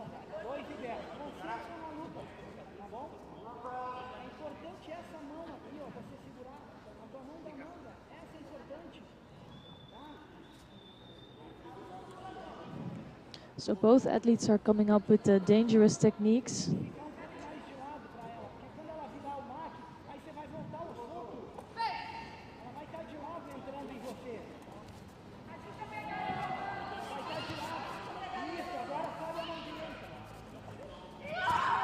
This time a right-sided Makikomi for Silva, and that's enough for a second Wazari score. And it's unfortunate for Leze because I think she had quite a good day, showed good judo, but just not enough strength yet to beat the two Brazilians here.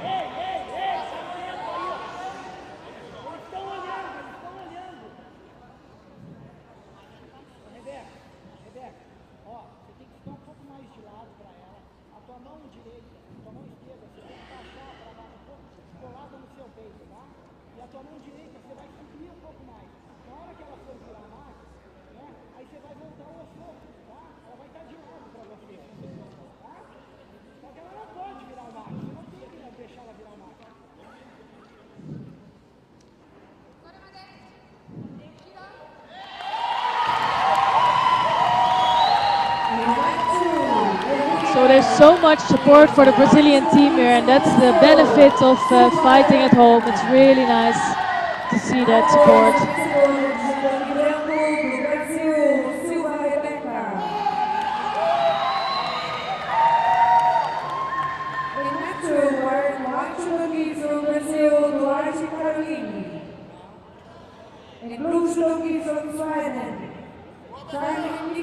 So I'm happy to see the next fight here. And we're gonna see Carolina Duarte of Brazil in white judo and Nicolina Pernheim of Sweden in blue. And why I say that is that Pernheim has been an ambassador for the sport for so long. She's been around since the beginning almost, and been active for years. She's coming up from the 63 category, so it's a new category here for her. And of course, it's not an easy category with, amongst others, Brenda Souza de Freitas, who has been so strong today.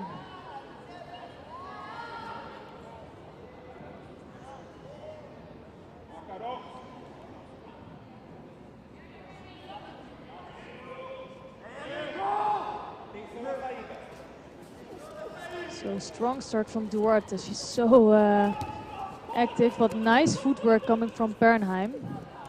Pernheim is really good with her footwork. And you can see that already here. Doing some ashiwasa, and now right-sided Ogoshi. And actually for me that was a nippon. Completely turning Duarte on her back, but now holding down Duarte. She's showing really good judo, and being given an Wazari already, she only needs to hold on for one more second. And that's going to be all over for Duarte. I think Duarte gave it a really good go. I haven't seen her around before, so she shows some promise for the future, but not yet enough for a win today. Really good job by the experienced Nicolina Pernheim.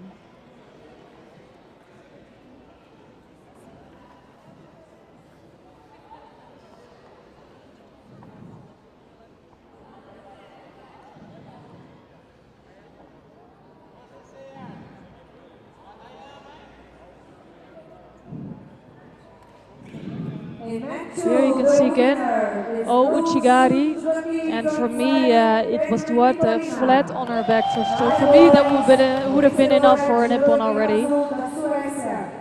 But she decided to finish it off with a no saikani on the ground. Would you like to form the final block and start 3 o'clock? Gostaríamos de lembrar que o bloco final iniciará às 3 da tarde. Next contest. Wearing white judo from Algeria, Chetoane Abdelrahman. So we have 3 more contests coming up in this weight category, or in this morning block.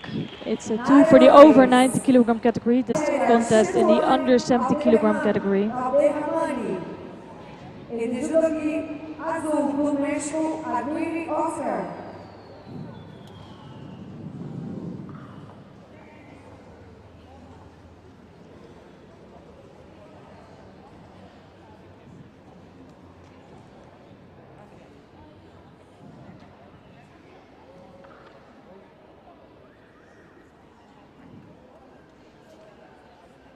So both athletes entering the mat right now. It's Abderrahmane Chetouane of Algeria, and he's facing Oscar Aguirre of Mexico. It's Chetouane in white judo gi and Aguirre in blue. And Algeria brought a really strong team here this weekend, already picking up 2 gold medals. And it won't be a gold medal here for Chetouane, but for sure he will be able to pick up a bronze medal if he if he continues like this. It might be a good possibility. Nice right-sided Ouchigari attempt, straightly followed up by Osaikami. So holding down his opponent. And he looks all in control there, scoring a quick second Wazari. So within 15 or 17 seconds, this contest is already over.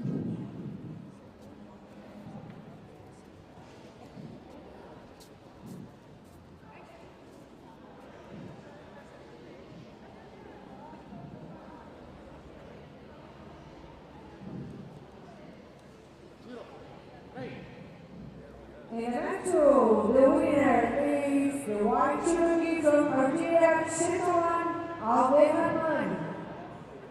Na dois, o vencedor, o judogi branco da Algéria, Shetoan Aldehamani.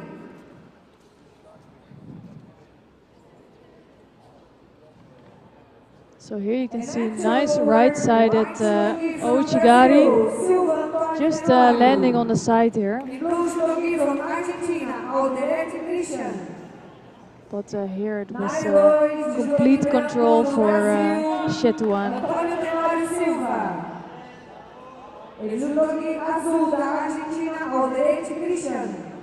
So another Brazilian on the mat here. And let's wait for him to really enter the mat area.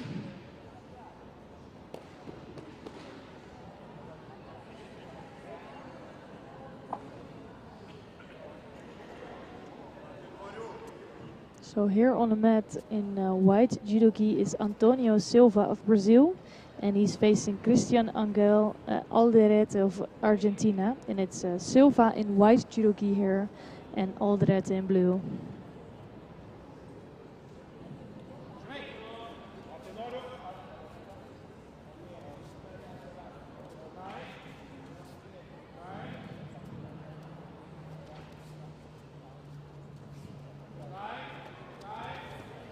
Nice left-sided piece of Ashiwaza coming from Silva.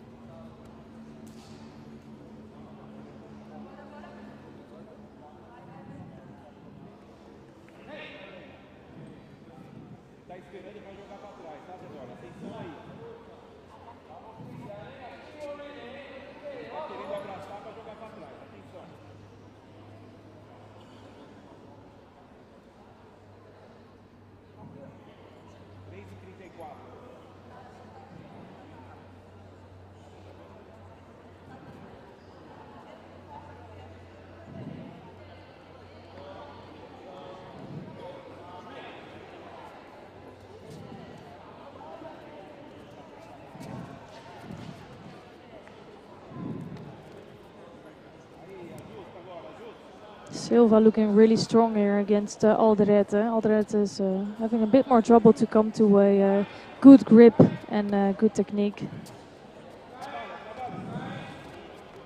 Left-sided Uchimata.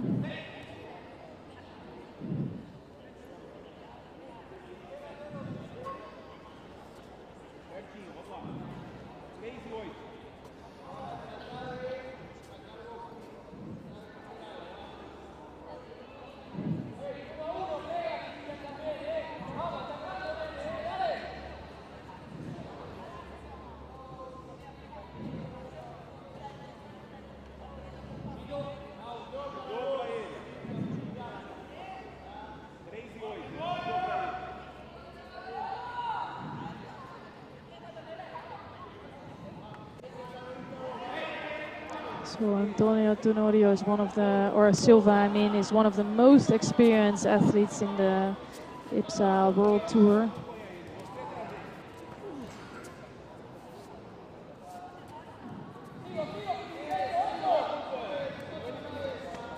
Second place at the Paralympic Games of Rio, third place in London. Also winning the Paralympic Games of Beijing and Athens and Sydney and Atlanta. So I think he's the most decorated athlete here. Now scoring a Rosari score against Alderete. And 51 years of age, but still going strong here in this circuit.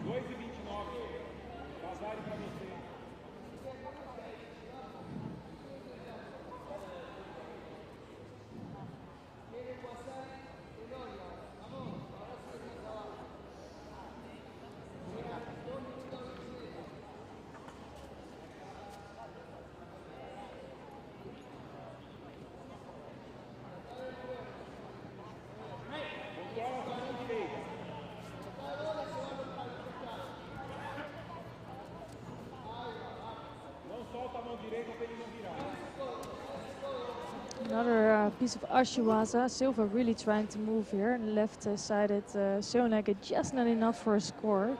Getting quite close there. And there's not so much coming from Alderete.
That was a really beautiful piece of Ashiwaza coming from Antonio Silva and showing why he is such a good athlete.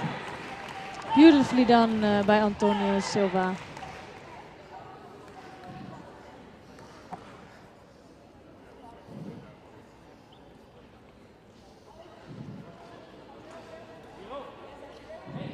And natural, the winner is a white rookie from Brazil, Silva Antônio Tenório.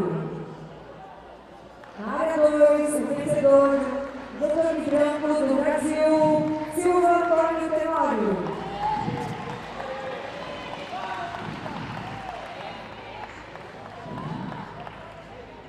So it was an attempt coming from the Argentinian Alderete, but easily taken over by Silva.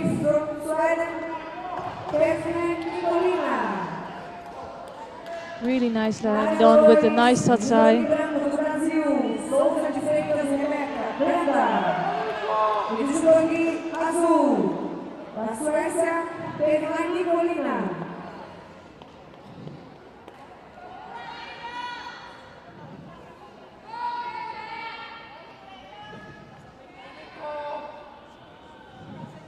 So it's the last contest here in the morning block, and it's going to be a really interesting contest between the unbeaten Brenda Souza de Freitas of Brazil, and this year I must say, and Nicoline Pernheim, one of the more experienced athletes in the scene.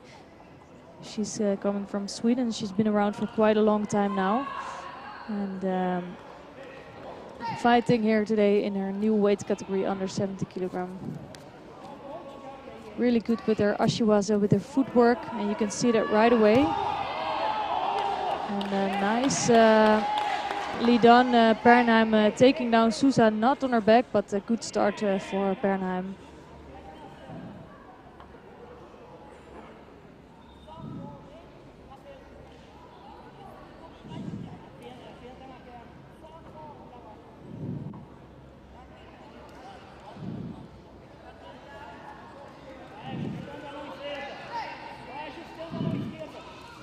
So good left-sided grip from Souza, and almost enough for a score there, but quite a good defense from Pernheim, but good attack from Souza de Freitas. This really can go either way. Tough battle for both of these athletes.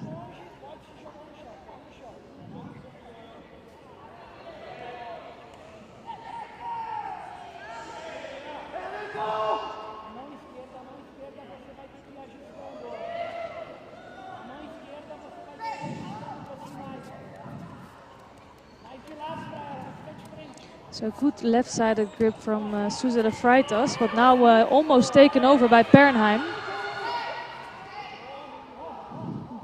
And I really always love the reaction from Pernheim. She has such a good judo feeling.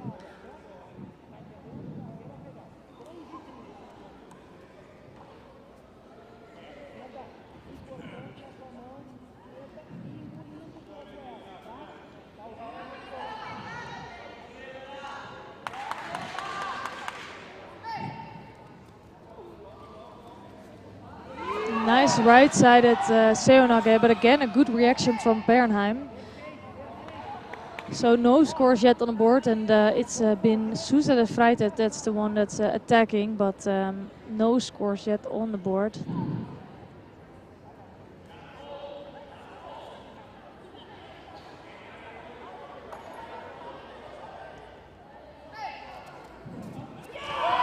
And again, it was Susa de Vrijtheid coming on with a left hip throw, but a really beautiful takeover by Nicolina Bernheim. And I'm also pleased to see her so happy here. But what a strong comeback for Nicolina Bernheim. And she will be picking up a gold medal here today.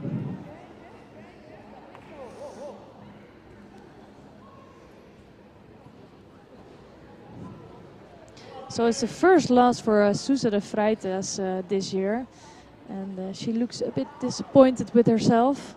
And back to the winner is the blue judo gi from Sweden, Bernheim Nicolina. And that was it for the morning block. I hope you really enjoyed. Let's see this action again.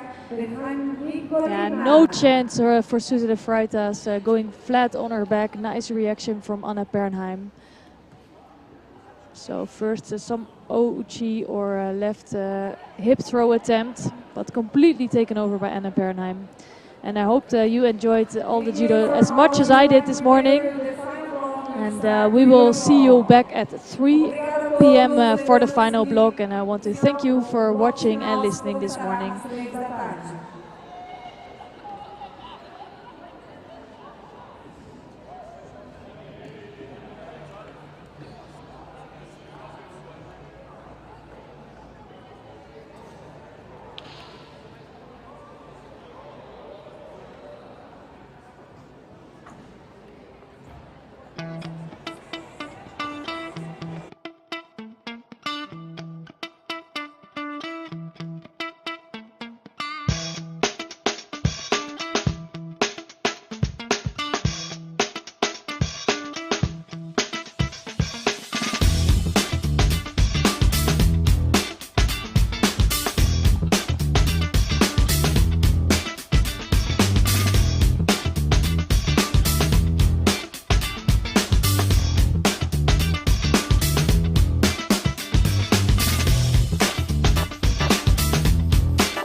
São Paulo 2022.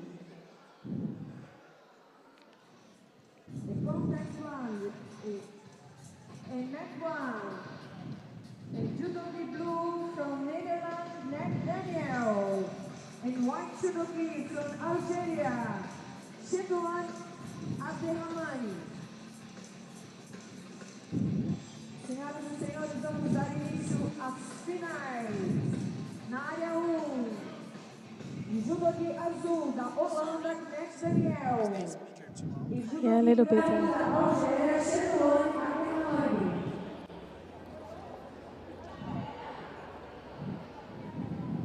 Good afternoon and welcome to the final block of the second and final day of the competition here in Sao Paulo at the IBSA Judo Grand Prix.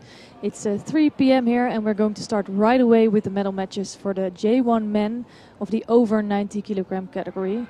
And the first contest here is the bronze medal match between Abderrahmane Chetouan, and it's all over before I even announce it. It's Chetouan that's just through Daniel Knecht of the Netherlands with a beautiful technique here. And it's very disappointing for Knecht. I'm sure he would have hoped for a better result here in Sao Paulo. But it was Chetouan with a huge ippon just 4 seconds into this contest.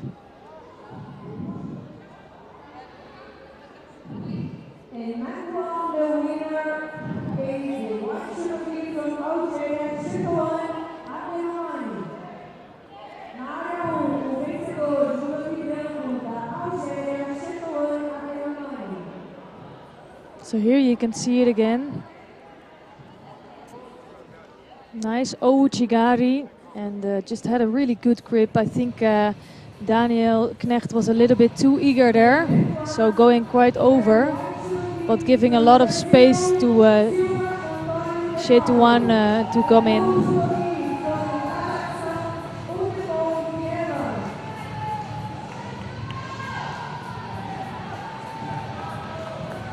So what an opening of this final block. We have next to the medal matches in the over 90 kilogram, we also have the J2 under 90 kilogram category. And of course we also have the 8 medal ceremonies for all of the weight categories of today. And now we're gonna see the second bronze medal contest here between Antonio Silva of Brazil and Yerlan Utepov of Kazakhstan. And Antonio Silva has been around so long. He has won 4 Paralympic Games. He's been the most awarded Paralympic athlete in history.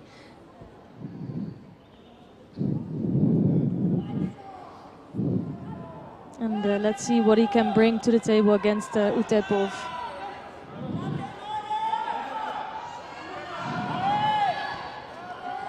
First Sutemi of Utepov.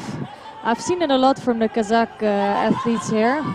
They really like to come in quickly after the hajime, but in this case it will give some chances for Silva on the ground.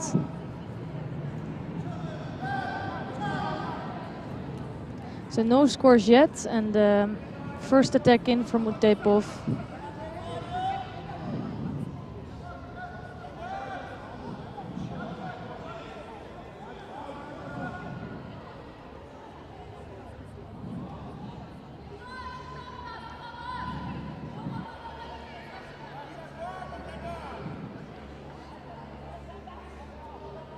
So this is the J1 category, so the classifications we have is J1 for the blind and almost blind athletes, and then we have J2 for the partially sighted. And in this case they are most limited with their sight, so the referee will have to do a little bit more to guide them to the right places.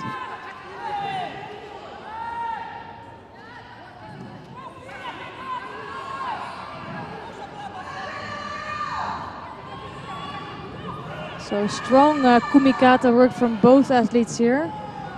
They're trying to find the right way to grip each other. And this is a first Yoko Tumanage from Tenorio. Quickly followed up on the ground. He's trying to work on that arm and it's looking quite good.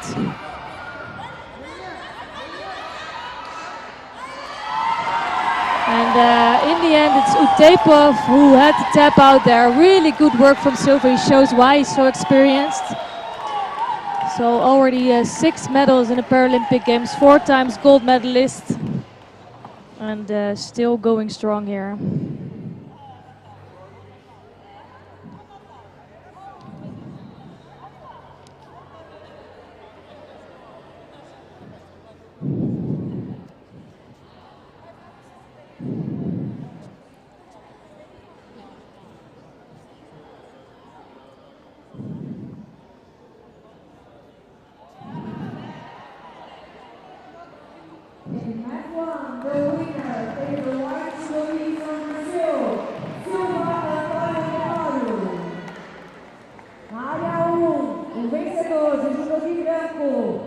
Do Brasil, Silva Antônio Tenório. So nice transition here from a Yoko to Manage right onto the arm and getting the arm lock in the end.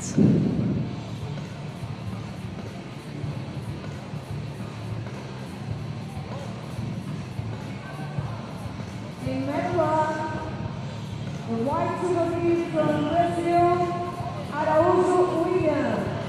In blue judoka from France, GRAND-PRIX.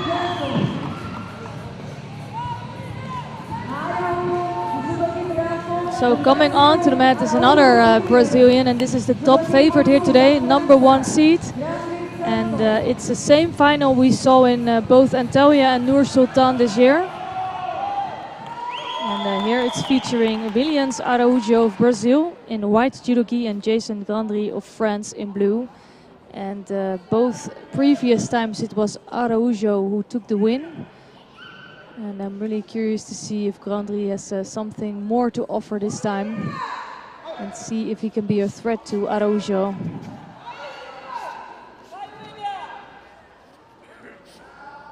You can see Araújo already searching for that right-sided attack.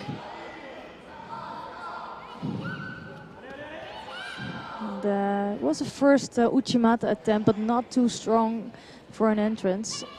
So Grandry could quite easily defend on that, and now he has some time to work in Newaza.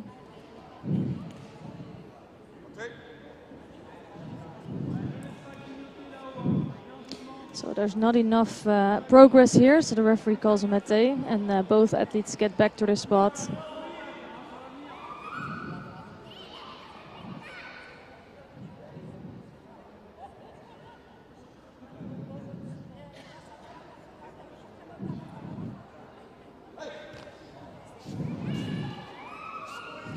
And Grandry is trying everything to move around Araújo. As soon as he gets stuck, because he's a lot lighter, he will be in big trouble. So I think he does have the right right tactics for this contest. And now he's trying to work on a Shimewaza, but not succeeding. So against a much heavier opponent, he needs to be moving around.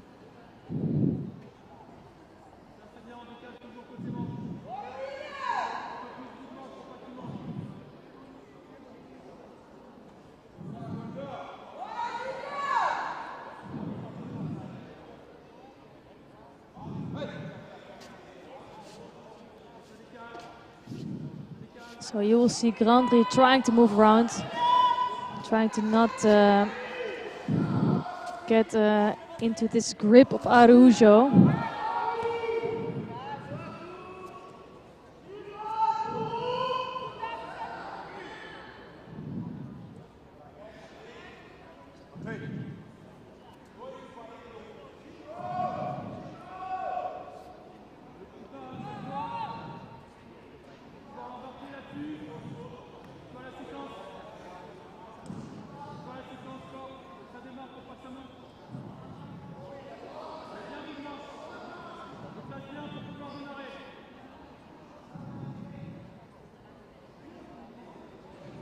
So the referee is making sure they have a right posture before they can start. And it's again an attempt coming from Araújo. He doesn't have a good entrance though, so it's easy for Grandry to defend on that. The problem for Grandry is that he's looking quite passive because Araújo up until now is doing all the work. But working some bit in Newaza now.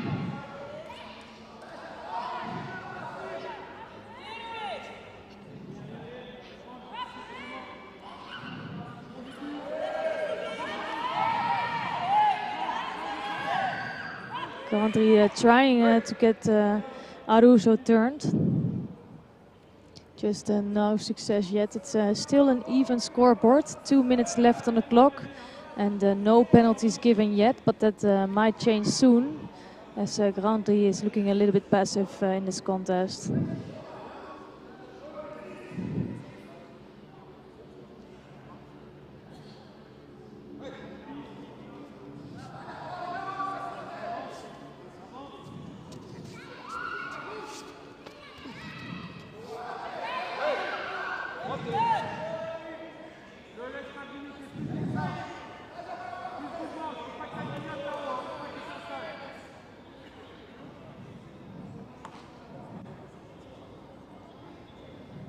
So it's a first warning here for Grand-Prix, and the referee is showing that he's being too defensive, a too defensive posture, and he needs to change that. So if you stretch your arms and block your opponent from attacking, you will be likely to get a warning for that. And it looks like Araujo is really starting to get closer to Grand-Prix. Just the way he's attacking is not the best. And he gives a big chance to Grand-Prix now to work in Newaza. Almost got him there on the ground. Grand-Prix showing to be very dangerous.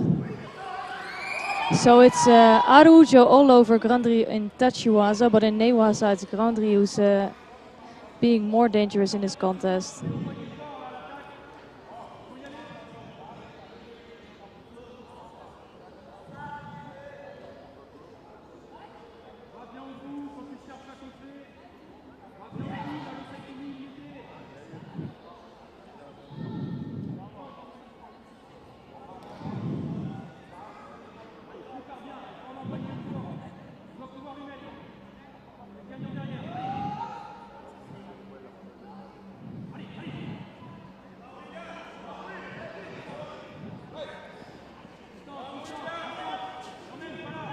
So again, it's Grand-Prix who's trying to move around Araujo, but he is not making an attack. This is his first attack here. But here you can see what is the danger for him, because Araujo is a bit bigger than Grand-Prix. So immediately he's in threat, both in taking over and in the ground. And here you can see why he wasn't attacking so much, because the first attempt Araujo got in Newaza, he took it, and with a nice shimiwaza he made Grand-Prix tap out.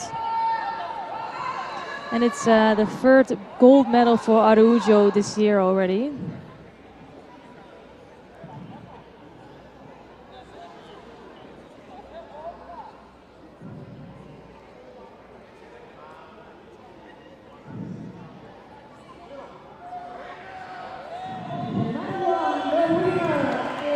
So Grand-Prix really still has to figure out a way to beat Araujo. It's Araujo this time who picks up another gold medal.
So we're going to start with the under 70 kilogram category for J1 athletes.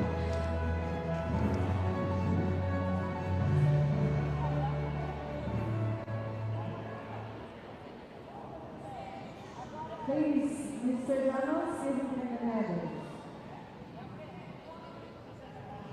The bronze medalist from Brazil, Duarte Carolina. Bronze medal here goes to Carolina Duarte of Brazil. The silver medalist from Brazil, Silver medalist Brenda Souza de Freitas of Brazil.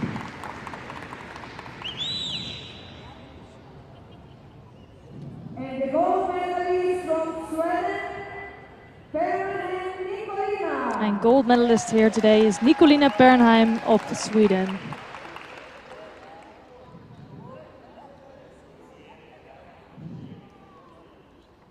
We invite Mr. José Antônio to give the flowers.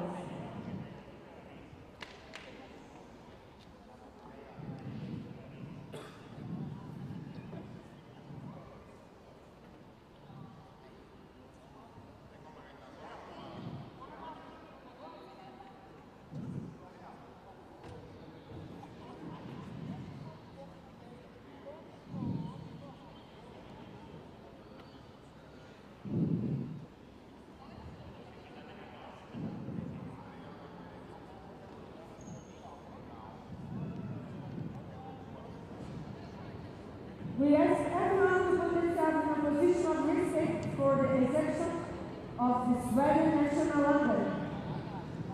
Convidamos a todos presentes para colocar em posição de respeito para a execução do hino nacional da Suécia.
So now we have the J1 under 90 kilogram medal ceremony. And the third place here is for Oscar Wiedegren from Sweden.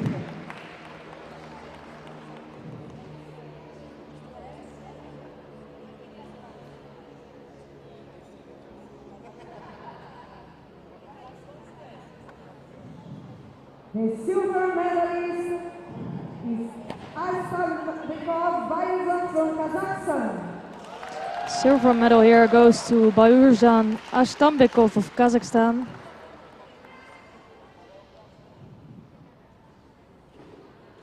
And the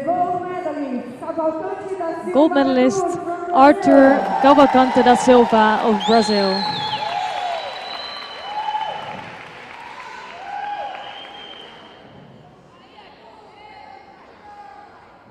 We invite Mr. José Antonio to give them flowers.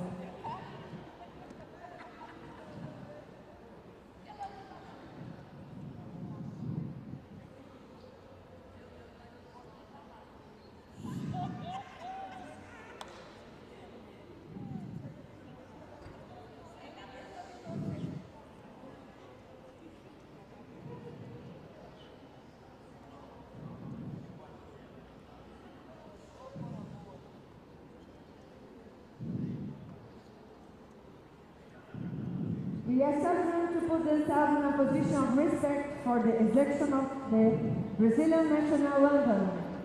Convidamos a todos a se colocarem em posição de respeito para a execução do hino nacional brasileiro.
We invite the players and guests of honor to take a picture.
Please, Mr. Jano, give them the medals. The silver medalist, Sanabria Alcalaca Belisa from Venezuela. So here for the over 70 kilogram category in J1 classification, silver medal goes to Danitza Sanabria Alcala of Venezuela.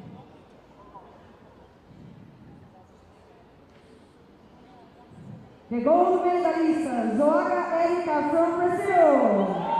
And the gold medal goes to Erika Zoaga of Brazil.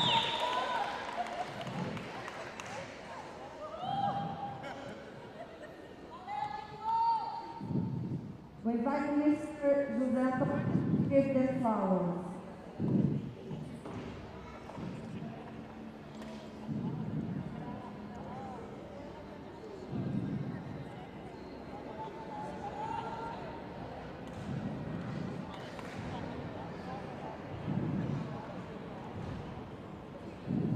We ask everyone to put themselves in a position of respect of the execution of the Brazilian National Anthem.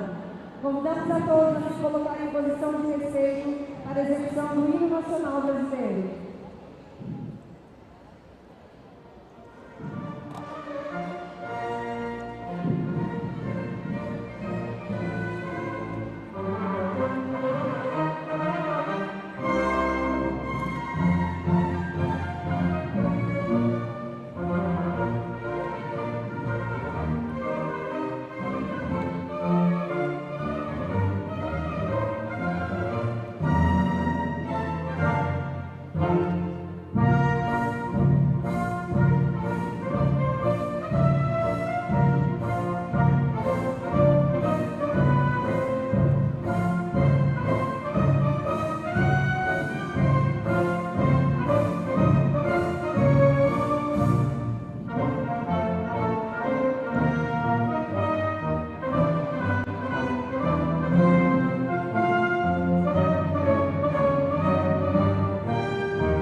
Congratulations.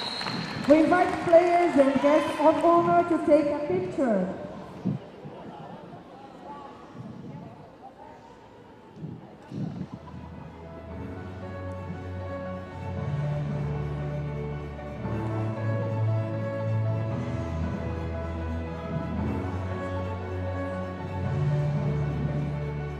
Now, the JUDO family picture.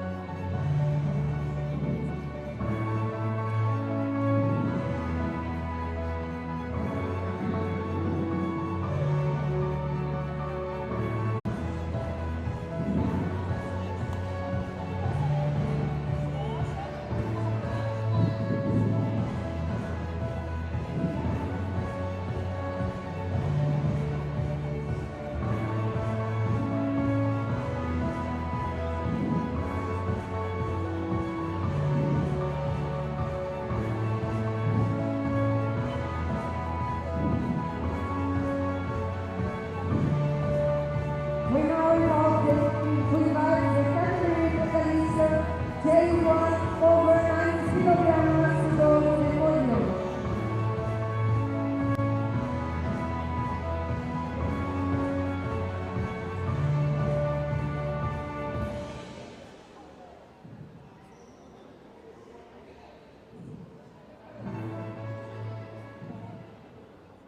Please, Mr. Jones. The bronze medalist is Silva Antonio Tenório from Brazil.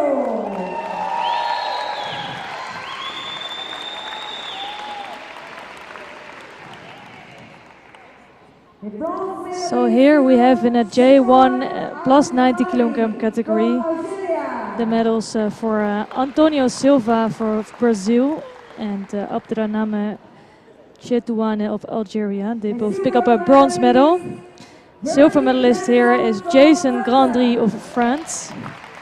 And the gold medal here goes to Williams Araújo of Brazil. And the gold medalist, Araújo Williams from Brazil.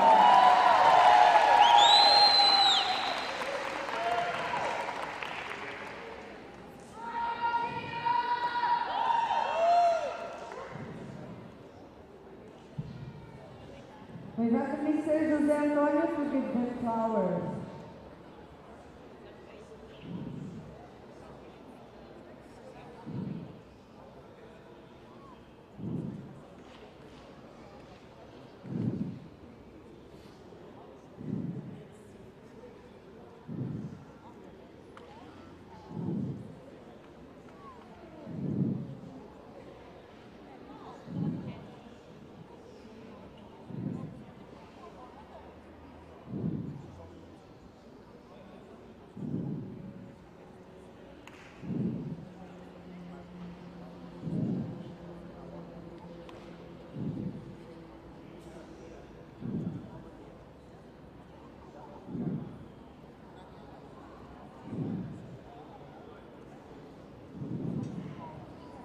We ask everyone to put themselves in a position of respect for the execution of the Brazilian national anthem. Convidamos a todos a se colocarem em posição de respeito para a execução do hino nacional brasileiro.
Congratulations!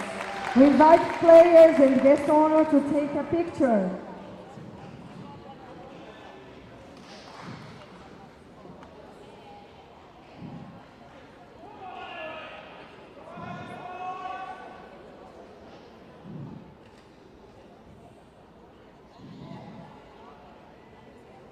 Now the family picture.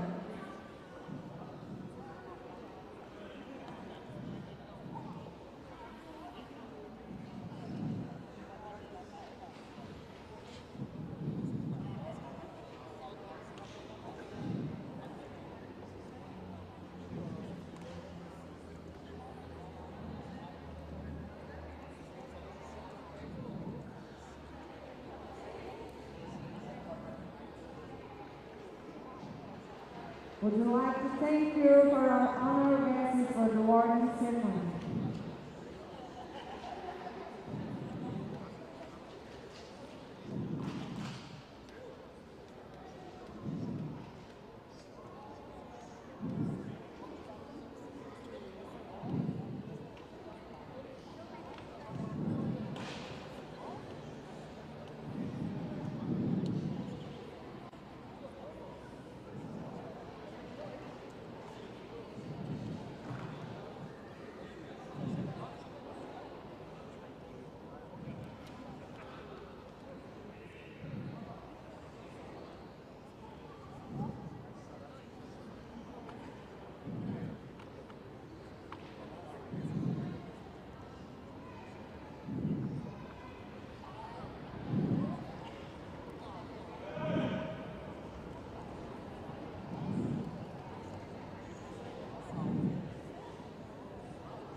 are continuing our final block contest.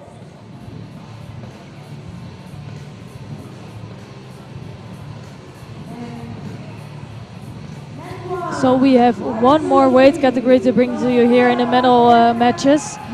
It will be the J2 under 90 kilogram category.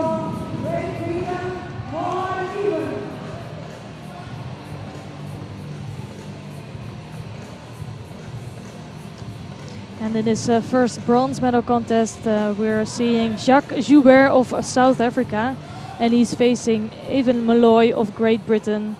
It's Joubert in white judo gi and Malloy in blue.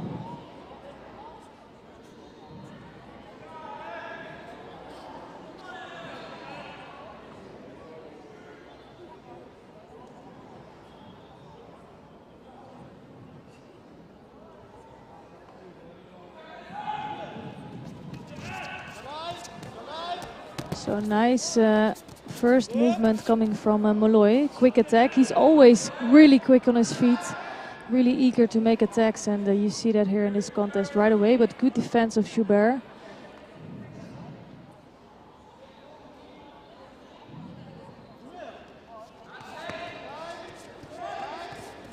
And you can see his movement for left Morota Seonage. Just, I don't think it was the right timing for him, so easily stopped by Joubert.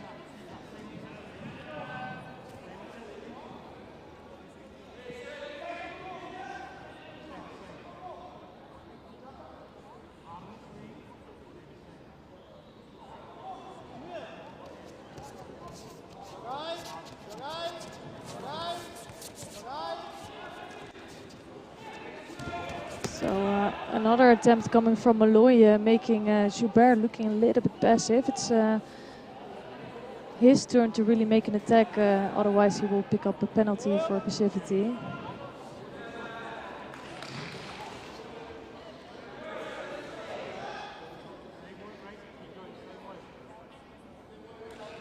And that's what you see happening here. It's, all attacks came from Malloy, and he's tactically strong in doing that, so he doesn't give much chance for his opponents to really come to an attack.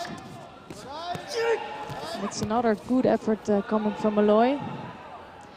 He does need to pay attention to not be taken over by Joubert, because he's really knowing what's coming.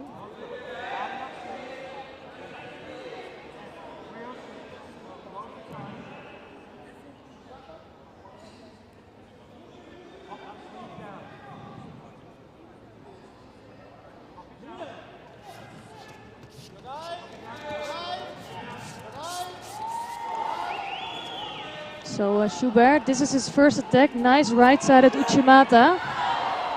And really beautifully done. And that's going to be all it for Malloy there. He's looking quite frustrated, but it was really beautifully done by Joubert.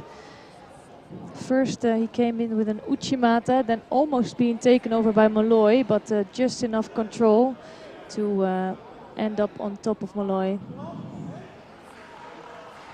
Beautifully done.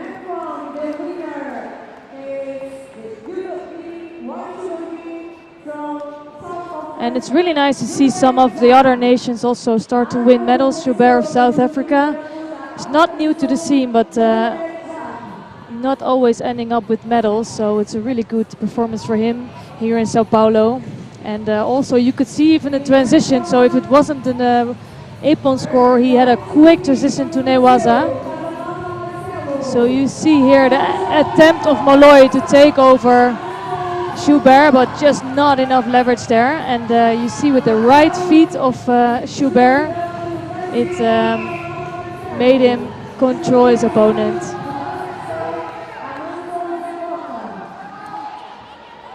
So for this next bronze medal contest, we are seeing Marcelo Casanova of Brazil against Sambota Amanzol of Kazakhstan, and it's Casanova in white judo gi and Amanzol in blue. Amanzol also being a very strong athlete. He's straight away putting the pressure on Casanova. And it was right after the mete that he made this attempt. So no scores on the board.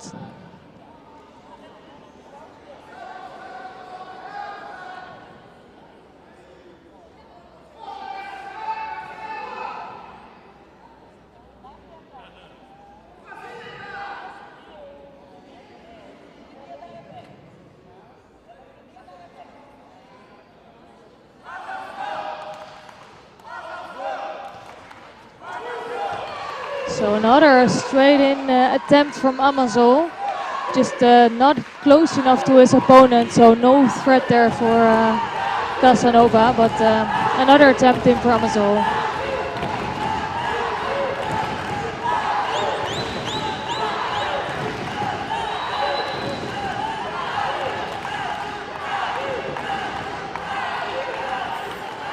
Nice right-sided attempt from Casanova.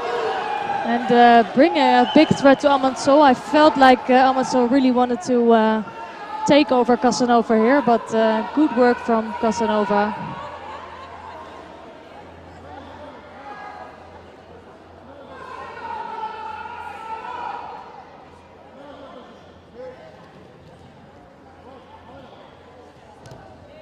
And here Casanova trying to escape the pressure of Amazol. You can see that Amazol is a physically very strong athlete. So it's a penalty given to Casanova here.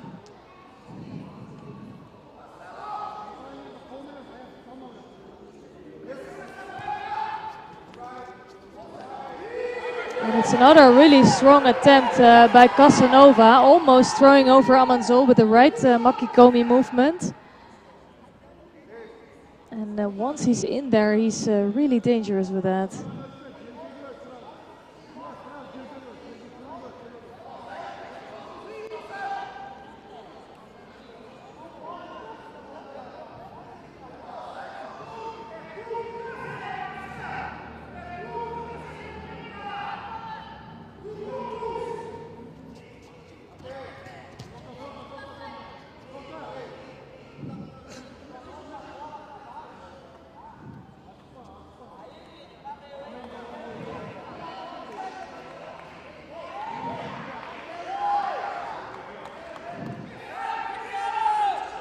So both athletes make sure they have a good grip.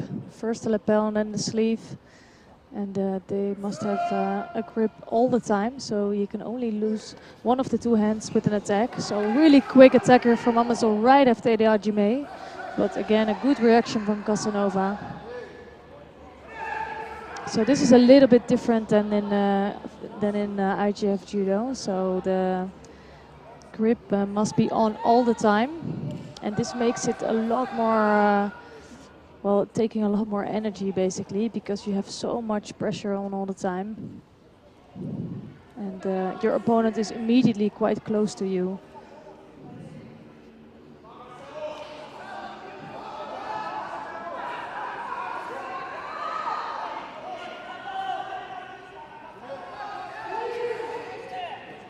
So here you can see that Casanova is looking a little bit defensive there. He can feel the pressure of Amazol.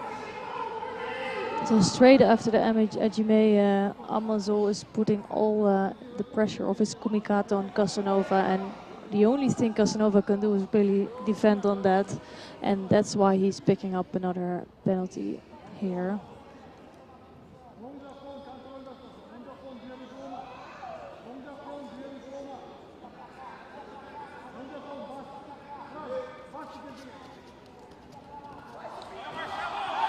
So this time another good effort from Casanova, but taken over by Amazol. I feel like there's the small strength difference here. It was a good attack from Casanova, but just the strength of Amazol could block him and take over this technique. So it's a big lead now for Amazol in this contest. It's still 2 minutes 47 seconds left on the clock, with one Rosari on the board, but also 2 penalties for Casanova. So he's really not allowed any mistake anymore.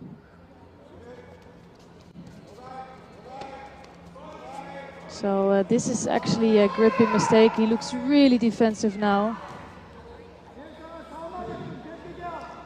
So Casanova having two hands on one side of the lapel.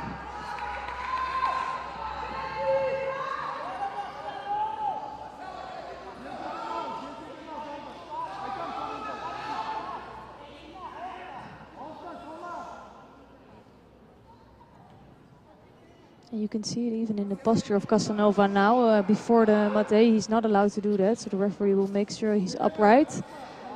But I feel Amanzol is getting closer to a win here. And again, it's Casanova who's trying to come in with a makikomi, but struggling with the strength of Amanzol.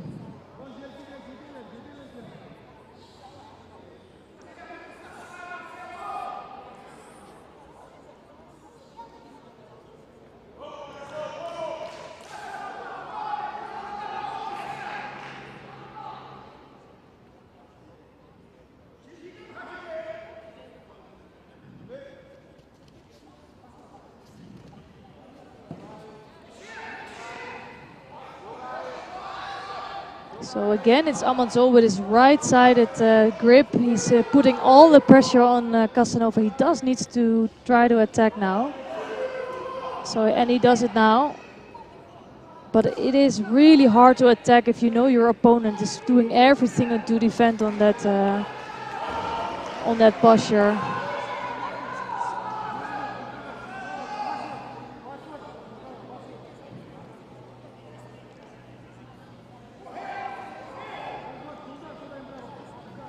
So let's see if Casanova has something else to bring to this contest.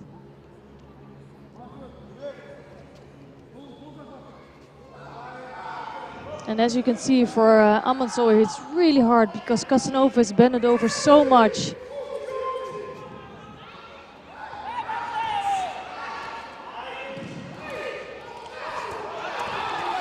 And it is tactically quite poor of Amanzol to really let Casanova make that technique to him. He's almost in danger of being taken over.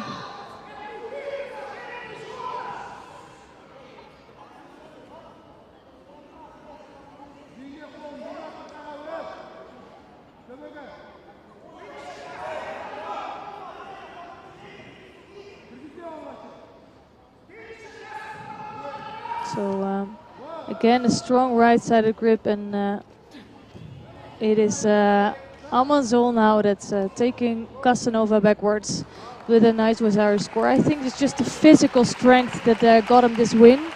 But I am excited about the judo of Casanova, and I'm hoping to see him back in the circuit soon.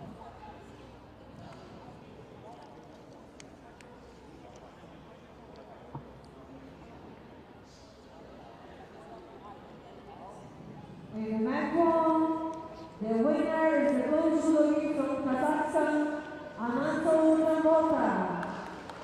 Now, Mexico, the judogi Azul from Kazakhstan, Anatol Tambota.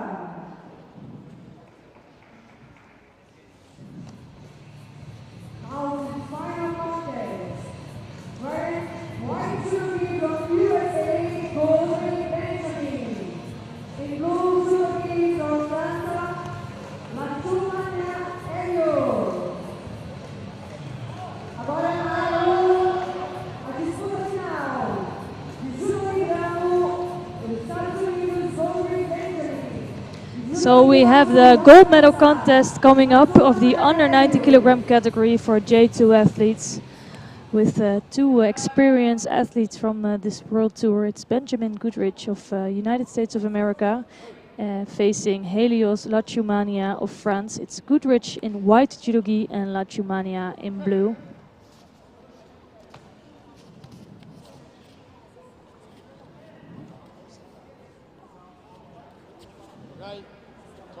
Yeah, both have been showing strong judo today, and for sure this is a quite tactical and difficult final.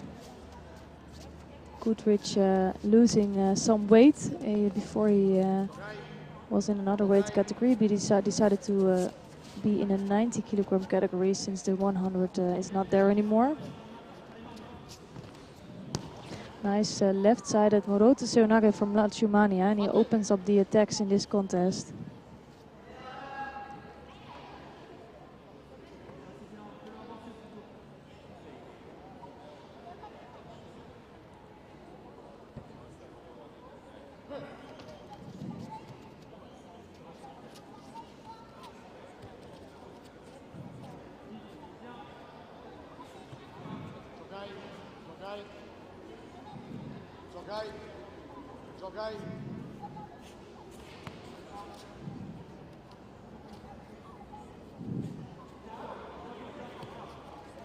So both moving around. This is a first attempt from Goodrich, but ending up in a Shimewaza. And let's see if Latsumania can finish that off. It looks really strong, but I'm not sure if he can make it work. And it's enough for the win here. Good reaction from Latsumania, making Goodrich tap out here.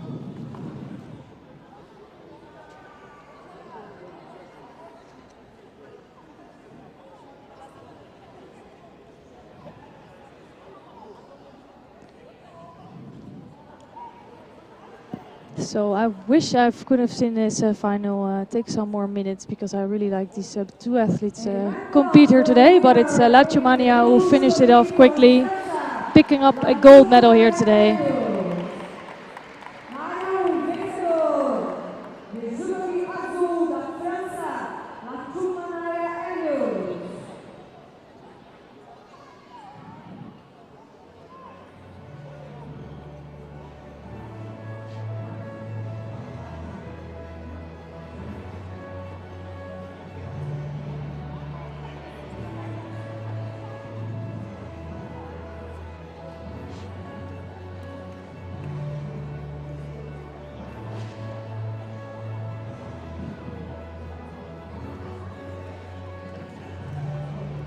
So we have 4 more weight category ceremonies to bring to you.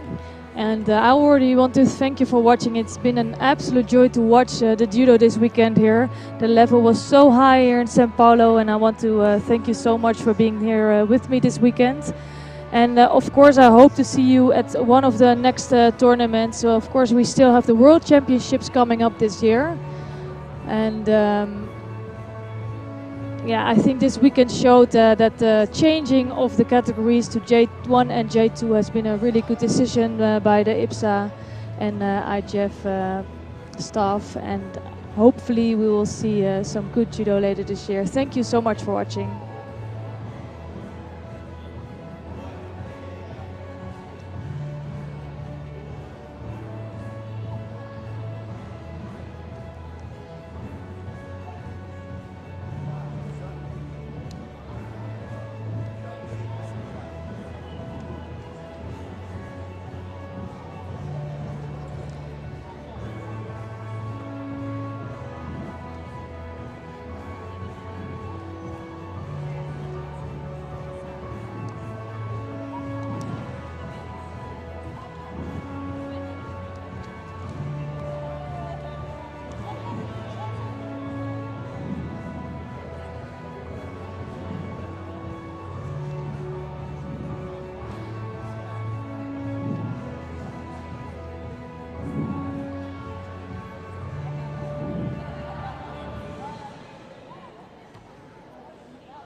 We'd like to invite our honored guest, Sara Alvarez, IBSA Judo Sport Director, and Mr. Elder Araújo, IBSA America President.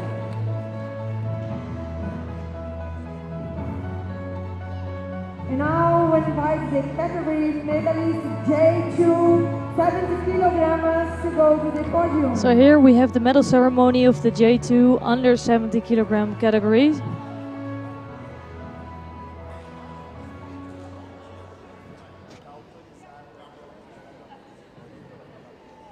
Please, Mrs. Sarah, give us the medals, please. The bronze medal. Aparecida Ferreira Michele from Brazil. So bronze medal here today is from Michelle Aparecida Ferreira of Brazil. The silver medalist, Jorgensen Michelle from Canada. Silver medal goes to Michelle Jurgensen from Canada. And the gold medalist, Rodriguez Davis from Cuba. Gold medal is for previous Paralympic champion Dali Davis Rodriguez Clark of Cuba. We invite Mr. Albert to give them flowers today.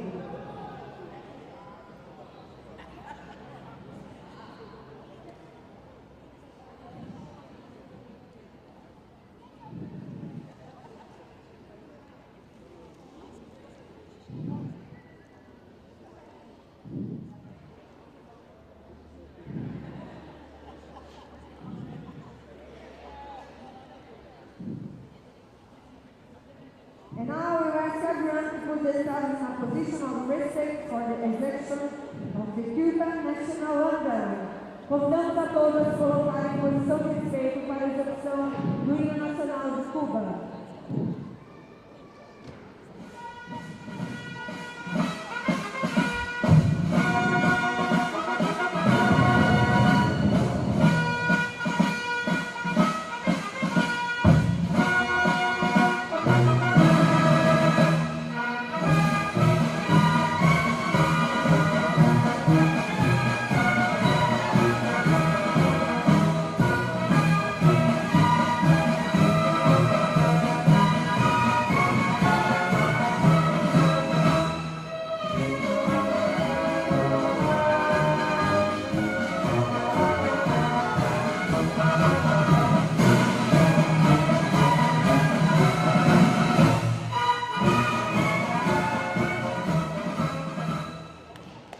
Congratulations! We invite players and guests of honor to take a picture.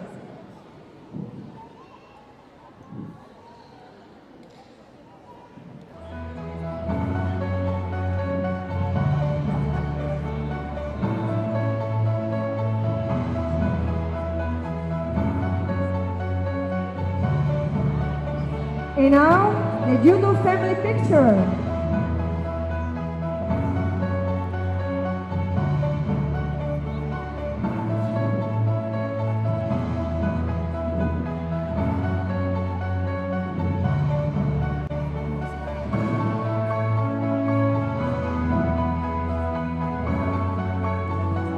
Congratulations.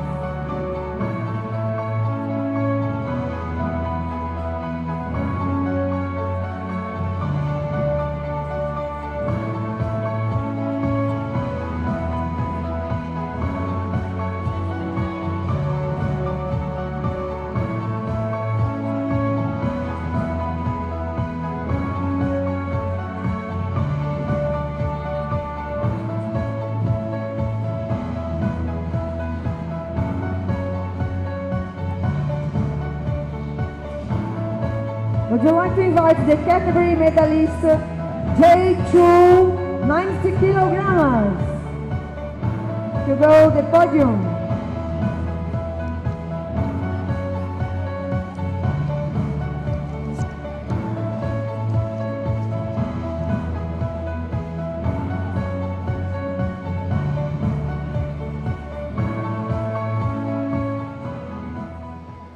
We invited Mrs. Sara Alvarez to give them the medals. So now we have the medal ceremony of the J2 under 90 The kilogram bronze category. medalist, Amazon Zamboha from Kazakhstan. Bronze medals go to Jacques Joubert of South Africa and Zambota And the Amazo bronze of medalist, Kazakhstan. Joubert Jack from South Africa.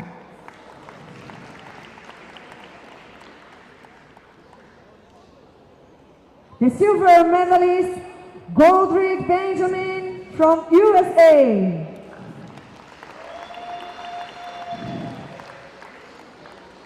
Silver medal goes to Benjamin Goodrich of the United States of America. And the gold medal is for Helios Lachumania of France. We invite Mr. Elder to give them flowers.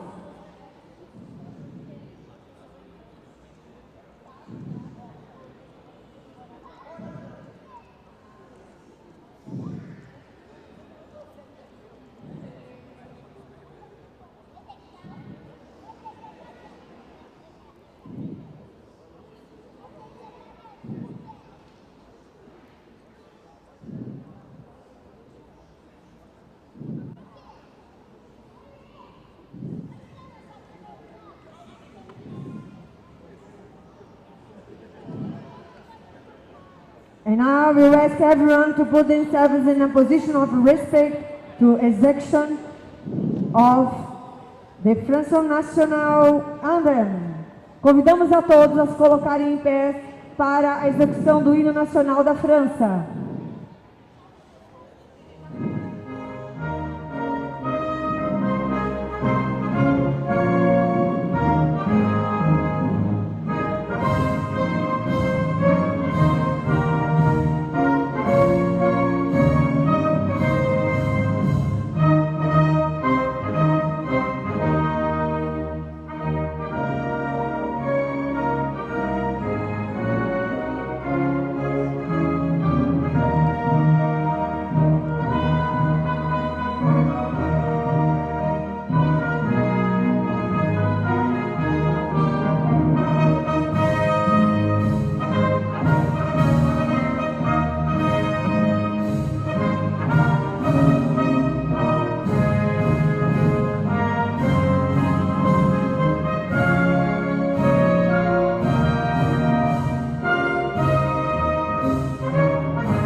We invite the players and guests of honor to take a picture.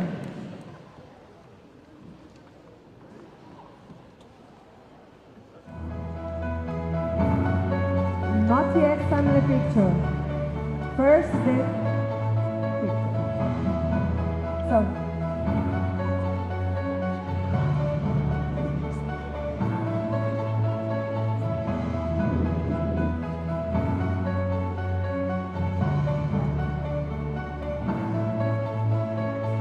Congratulations! To thank you for our guests, Sarah and Elder.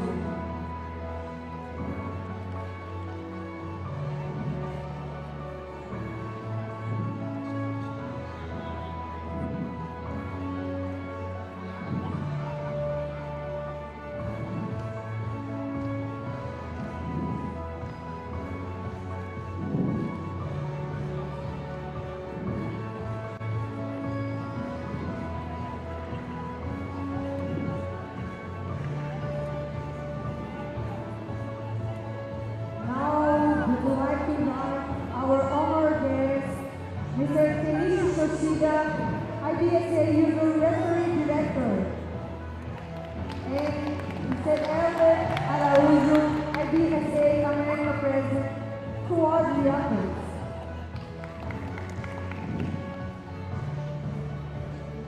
I would like to invite the category medalista, J2 over 70 kilograms, to go on the podium.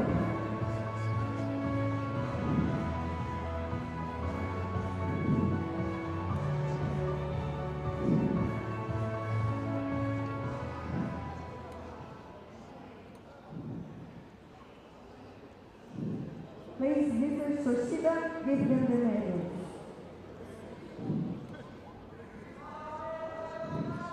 The bronze medalist, Miss Priscilla from France. So in this over 70 kilogram category of J2 athletes, the bronze medal goes to Priscilla Leze of France. The silver goes to... And the gold medalist, Meg Emmerich of Brazil, and gold goes to Rebecca Silva of Brazil.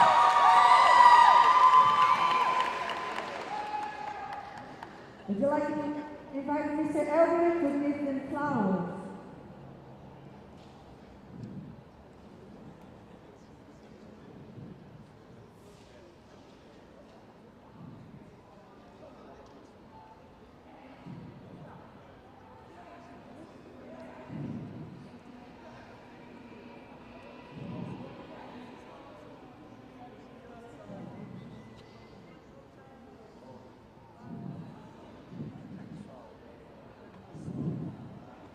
We ask everyone to put themselves in a position of respect for the execution of the Brazilian national anthem. Gostaríamos de convidar a todos a se colocar em posição de respeito para a execução do hino nacional brasileiro.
So that concludes day 2 and the final day of this Grand Prix in Sao Paulo. I want to thank you so much for watching and listening, and hope to see you back in one of the next tournaments this year.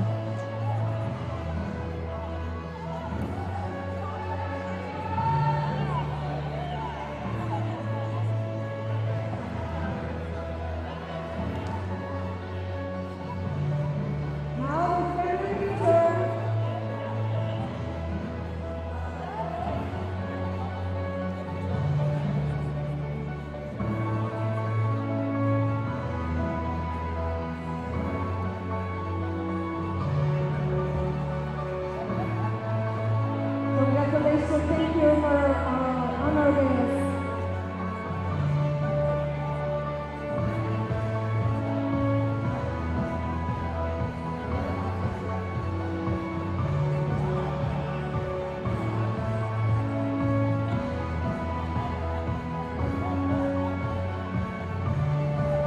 Now we'd like to invite our honor guest, Henry Flood, IBSA JUDO Referee Director, and Mr. Elder Araújo, IBSA America President.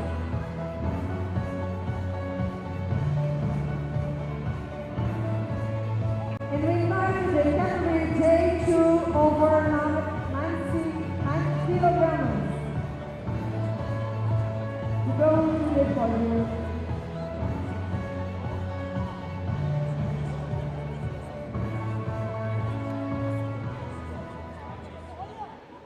Mr. Cruz, extend the medals. The bronze medal, Azagaliyev Talgat from Kazakhstan.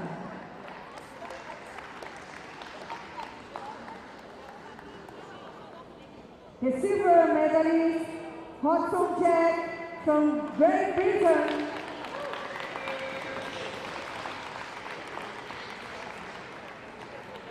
And the gold medalist, Shackley Christopher from Great Britain.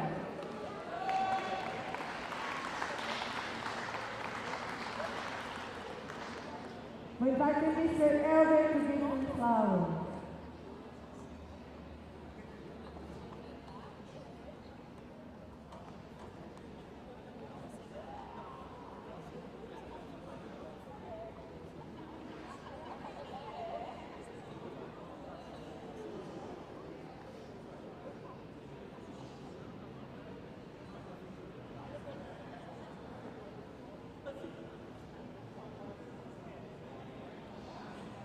And we ask everyone to put themselves in a position of respect for the execution of the Great Britain National Anthem. Convidamos a todos a se colocarem em posição de respeito para a execução do hino nacional da Grã-Bretanha.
invite the players and the guest honor to take a picture.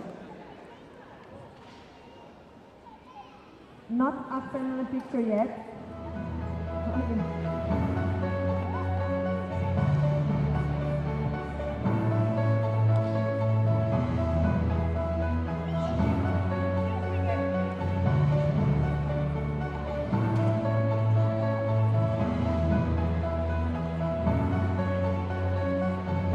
Thank you very much for our honored guests and for the players. Agradecemos a presença de todos e declaramos encerrado o nosso Grand Prix. Thank you very much for all. We declare the final of our Grand Prix. Thank you very much.